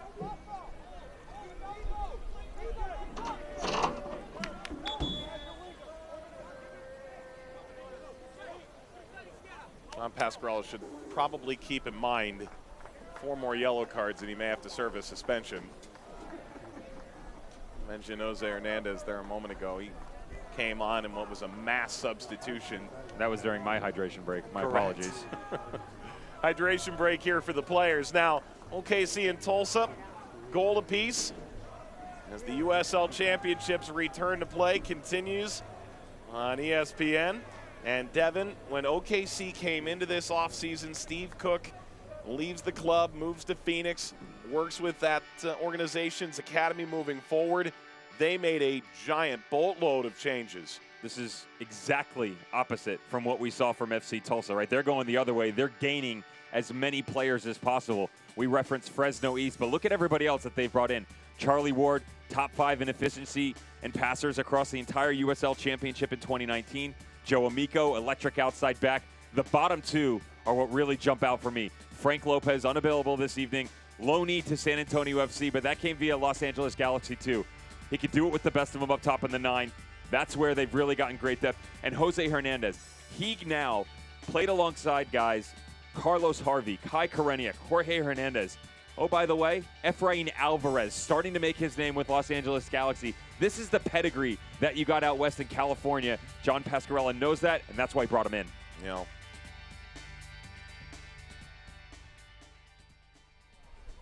talk with John Pascarella, and you get the feeling he knows this area so well. He's the one who brought Jimmy Nielsen over to the States before he had that great run of form as the goalkeeper at Sporting Kansas City. Nielsen retires, leaps into the role in Oklahoma City, eventually to Hartford, was relieved of his duties at the end of last year. But for Pascarella, a guy who feels like this area could really have a groundswell of support. He called this the perfect opportunity at the right time for him in Oklahoma City.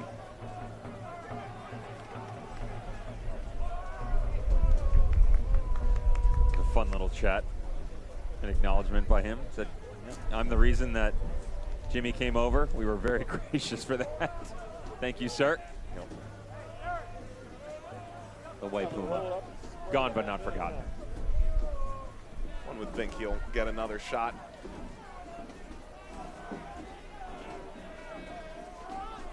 If he wants one. He's quite the culinary expert when you get an opportunity to chat with him off air. Yeah. Loves cooking. I feel like every time we had a chance to pick his brain, picking up some special olive oil or something from the local bodega. I get the feeling he's enjoying some time around his family as well, which much deserved. Yeah. Coming out of the hydration break here. Their burst of energy here for Tulsa. Boyache shoved off the ball. Really wasn't going for it at all. The referee is waving away any question. or consternation from FC Tulsa. Boyache understands that his momentum is going away here, and watch him look for this. Question is, does it come back across the body? See, the problem is here is he doesn't drop the shoulder. Now, he overextends to the right for sure, but there's not a massive amount of contact, to be honest. Boyache actually starts to pull out of this challenge. Matthew Corrigan, the referee. One of the things that you run into there, Mike, is the intent, right? We've seen it in games past, especially in 2019. It seems like throughout leagues all across the world, you don't have to make contact for it to be a foul. The question as to whether or not the referee wants to make a game-changing decision 10 minutes to go, are you going to point to the spot because of that intent?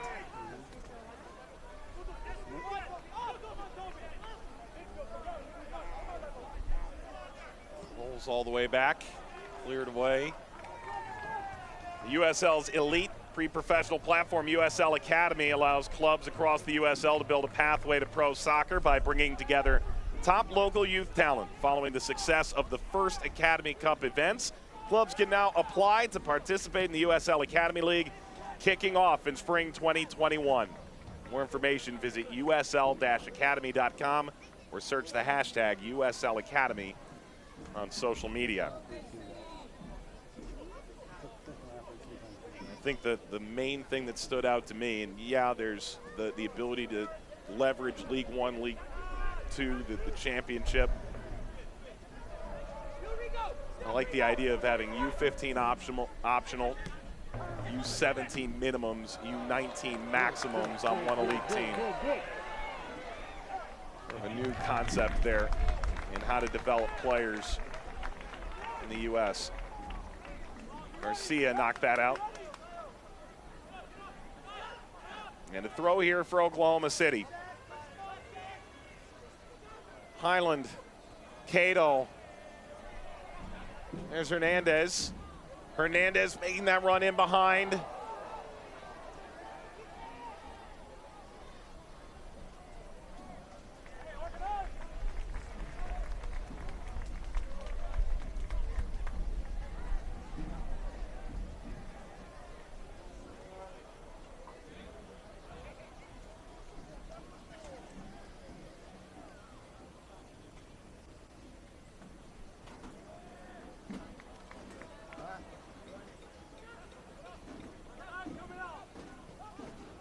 Garcia, Ellis Hayden wins another throw.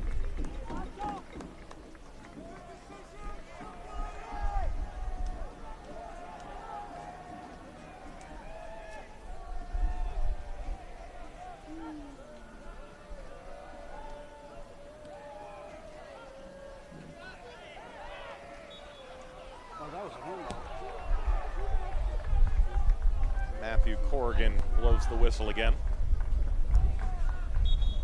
Coming up shortly over on ESPN Deportes, Sacramento playing host to Tacoma Defiance. That's at Papa Murphy's Park, home of the 11,569 seat sellout. Kyle Highland checks out. Replacing him is number 14, Kodai Aida. Kodai Ida making his Oklahoma City debut.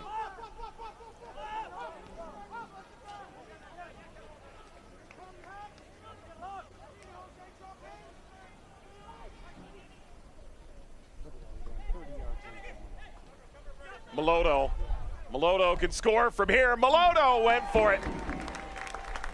Cochran pulls it out of the air. It's not the worst idea, is it? Have a little crack from distance, quality pace.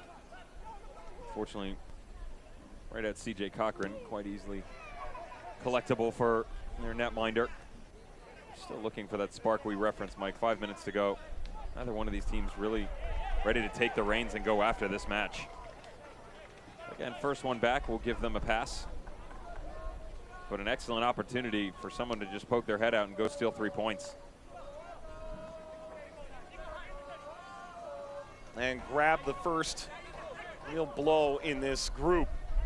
Only the top 2 of 5 in this group make the playoffs. It's Group D. You think about it, 90-minute bus ride from Tulsa to Oklahoma City, but most of the other teams in this group, you're talking 7 hours plus. There's going to be some adversity along the way, and the 2 that get out of this group will have certainly earned their keep. But 3 points here when you're only talking about 16 games, Devin. Absolutely massive. And you're after the wrench, too. You pretty much have one of those groups on each side of the bracket. You know, Group D for the Western Conference, Group H for the East, that's the Rowdies, Battery, Atlanta United 2, and Miami FC. A little split screen action.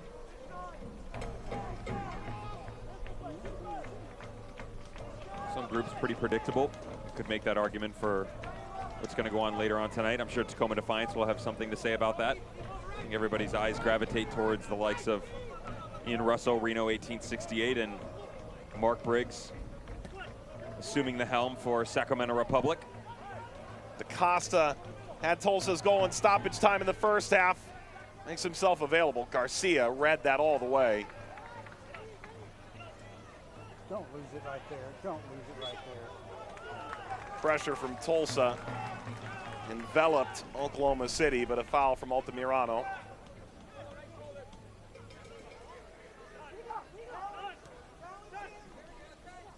Cato.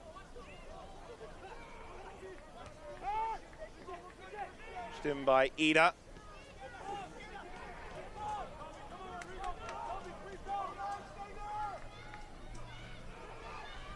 Chance to get service through, caught by Lewis.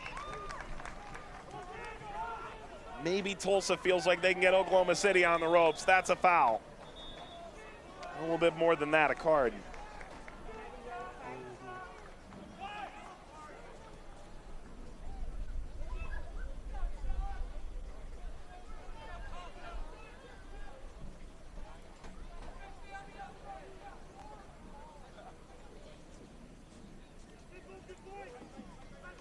The referee has issued a yellow card to Atiba Harris. Number 15, Atiba Harris, in the 87th minute.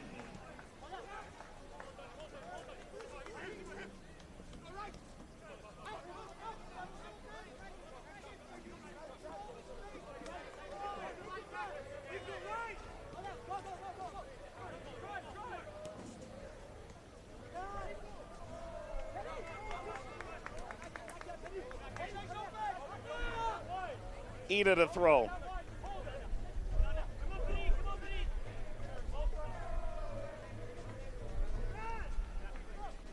Dev, is there a side here more comfortable to walk away with a point and be done with it? Neither. Never. And it's not either or, trust me. And to be honest, Mike, we're in the 89th minute. Neither one of these teams have blown you off the map. Neither one have done enough to win this game. Yet. That's what I'm saying. A couple minutes left. That's what I was just talking about a second ago. You still have a chance to go steal this. FC Tulsa started impressively up front, tried to find a way to get the guys in the midfield more involved. That started to take shape, then fell off. Energy FC scrambling to begin with, started wheeling and dealing towards the end of the first half. Steal a goal. In the 89th minute, leading the match, It's just been number 8, Eric Berg. stop and go here, to be honest, in the second half. Everybody's tired. But regardless, 3 points still within reach. Considering the way the group is going, mentioned that 2 out of the 5 have not come back to play yet. And RGV dropping their opening game back in March and then over the weekend. It's a chance to distance yourself. How many times we heard, if you don't take advantage of some early home games, if you're the case of Oklahoma City, if you're Tulsa and you get off to a bad start on the road, 16 games gives you very little room to turn this thing around. Is there a chance here? Uzo drives it at Cochran. Maicon has come on for Kwambe. And Iagua has come on, the 5th and final substitute for Tulsa. Eric Bird came off. Compared to FC Tulsa, Energy FC, they're the exact opposite, right? 5 of 6 at home to start. So they're loaded on the front end, but only the 2 of their remaining 9. So both of these clubs have very different outlooks on what their schedules are going to play out like, or at least where they're going to end up.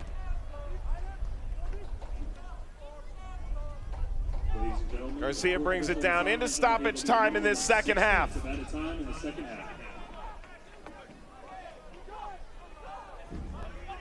6 added minutes. Hydration break, couple of injuries.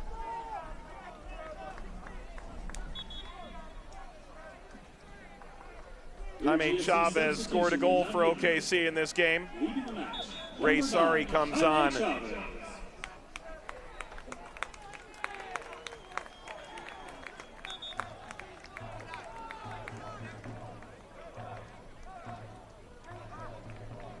He'll be happy in his return to play to notch a goal. How many times did we hear last year from Adam Smith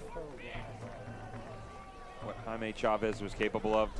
Eric Winalda at Las Vegas Lights has a really good relationship with Jaime Chavez. Of course, Winalda, with his departure, no longer in charge of the Lights. Frank Yallop has stepped in, but time with Cal FC, Atlanta Silverbacks. Jaime Chavez continuously popping up for the former national team star. Jaime just feels underrated, right? Like a chip on his shoulder every time he steps onto the pitch. If he's healthy and has a quality number 10 underneath him, he can get it done. That's always the question mark, right? He has to rely on somebody else. He's not the guy that's going to always go win the game for you. Double-digit goals in 2 of the last 3 years, 12 last year, and his first with OKC Energy. If he gets you double-digit goals in 16 games, I think that's far more than most would ask for. He does have a penchant for getting hot. Maybe that first goal in the 40th minute could trend well for Oklahoma City Energy in this shortened season.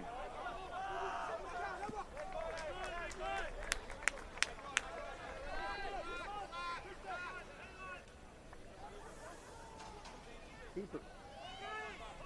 Don't stand there, throw it to the keeper. Ida.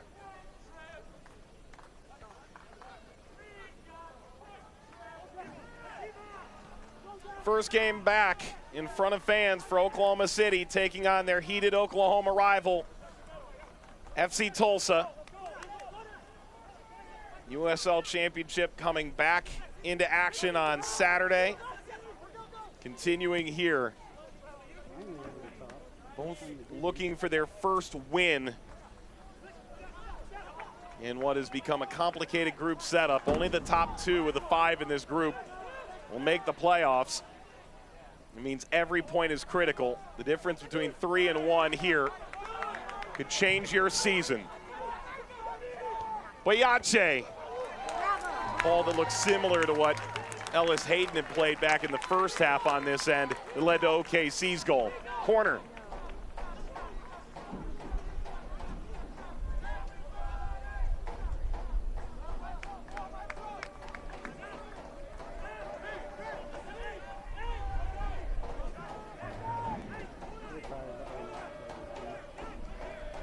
Critical moment here, and you can hear CJ Cochran moving the chess pieces around.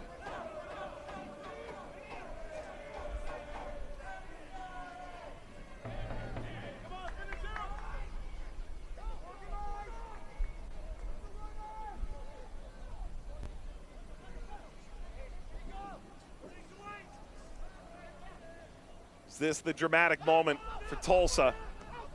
It's off the training ground, whacked off target. Put politely. It was off target. He's throwing darts from the other side of the bar. One eye closed, hoping he hits something. Under 2 minutes to play here. Big fan of the ball placements on the sidelines and back behind the goals. What they've managed to do there, no ball boys or girls in the return to play, so they put them on the cones.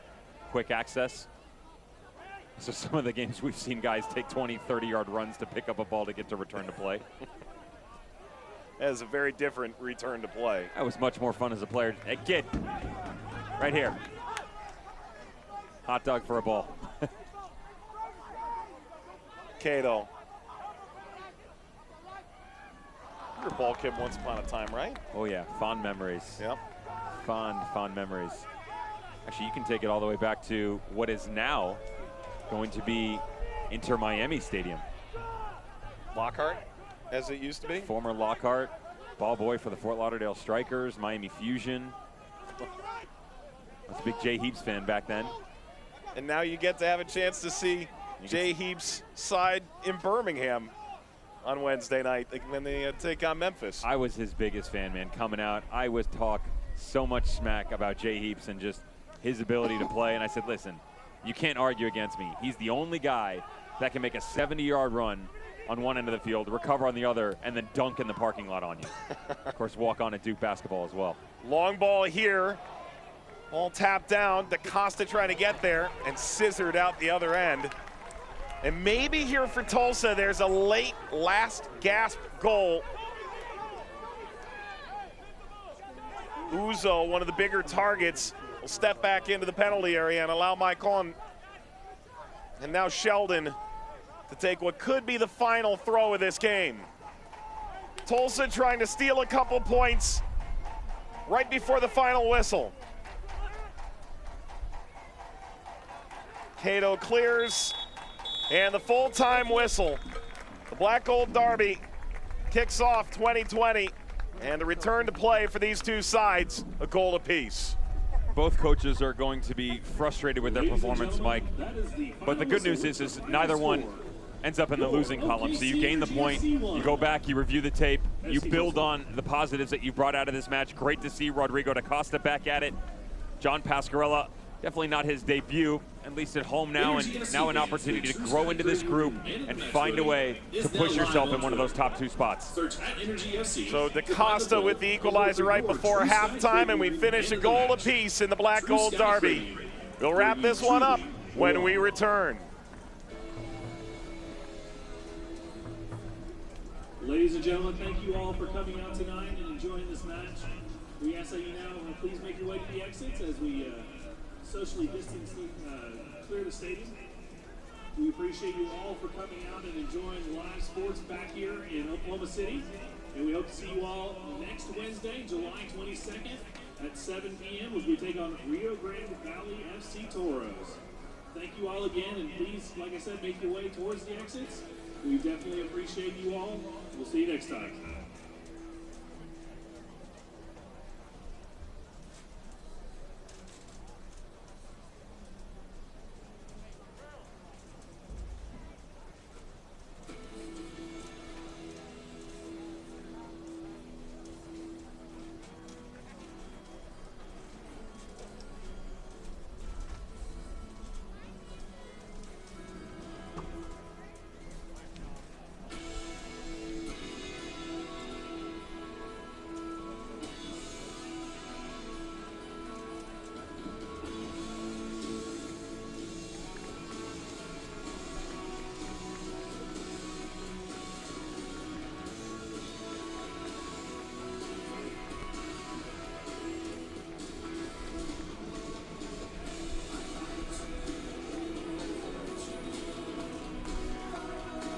That was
Oklahoma City taking on this new look Tulsa side, the USL Championship on ESPN, and fans applauding the return to play for their hometown OKC Energy. 1,500 or so in a stadium fit for nearly 8,000, and it finishes a goal apiece. With Devin Kerr, Mike Watts, we take a look at the full-time highlights.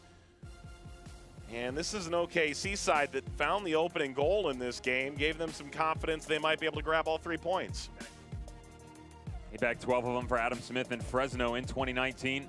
This time around, let's go one more. Jaime Chavez right on the doorstep. Great run by Zach Elstead. I think he did wondrous things out on the outside tonight. Still looking for some of the balance that we referenced. The back line has to be better in communication. Their shape was off all night long. That was in the 40th minute. Quality response, though. 11 minutes later, yeah, I said it. 45 plus 5, believe it or not. Just outside of that, actually. Rodrigo da Costa, their playmaker, would get in. Marlon on the outside. And that was kind of it, Mike, to be honest. There was a bit of a discrepancy at the tail end of this game. Is it a penalty? And you asked me why this was or was not. And I'm saying no, and here's why. Matthew Corrigan, the entire game he called all night long, was looking for heavy contact. Otherwise, he let him play. Watch this. There's intention. There's a shoulder lean. However, the player actually slows down and pulls out of it. He still has an opportunity, Boyache, to take a step in and challenge this back across. He pulls out. No point to the spot. Devin here, the full-time highlights. Updating that last little tick there. Never would have believed you that there were 18 shots and 6 on goal. I mean that in the nicest of ways. You just have to find a way to be more dynamic in the final third. The imagination was lacking. To be honest, the ideas were there, Mike.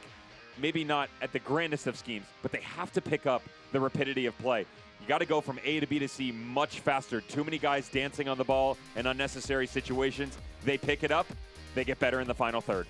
On Wednesday, we've got Birmingham and Memphis coming your way here on ESPN2 at 8 p.m. Eastern Time. Devin and I will be back for that one. And on right now, Sacramento and Tacoma on ESPN Deportes. OKC grabs the first goal in their restart. FC Tulsa responds in the dying embers of the first half. For our entire crew, led by producer Ava Ponte, director Jose Bueso, Devin Kerr alongside, and our Vista World Link team, Mike Watts saying thanks for watching. We look forward to having you back again on Wednesday. It finishes here 1-1. Good night.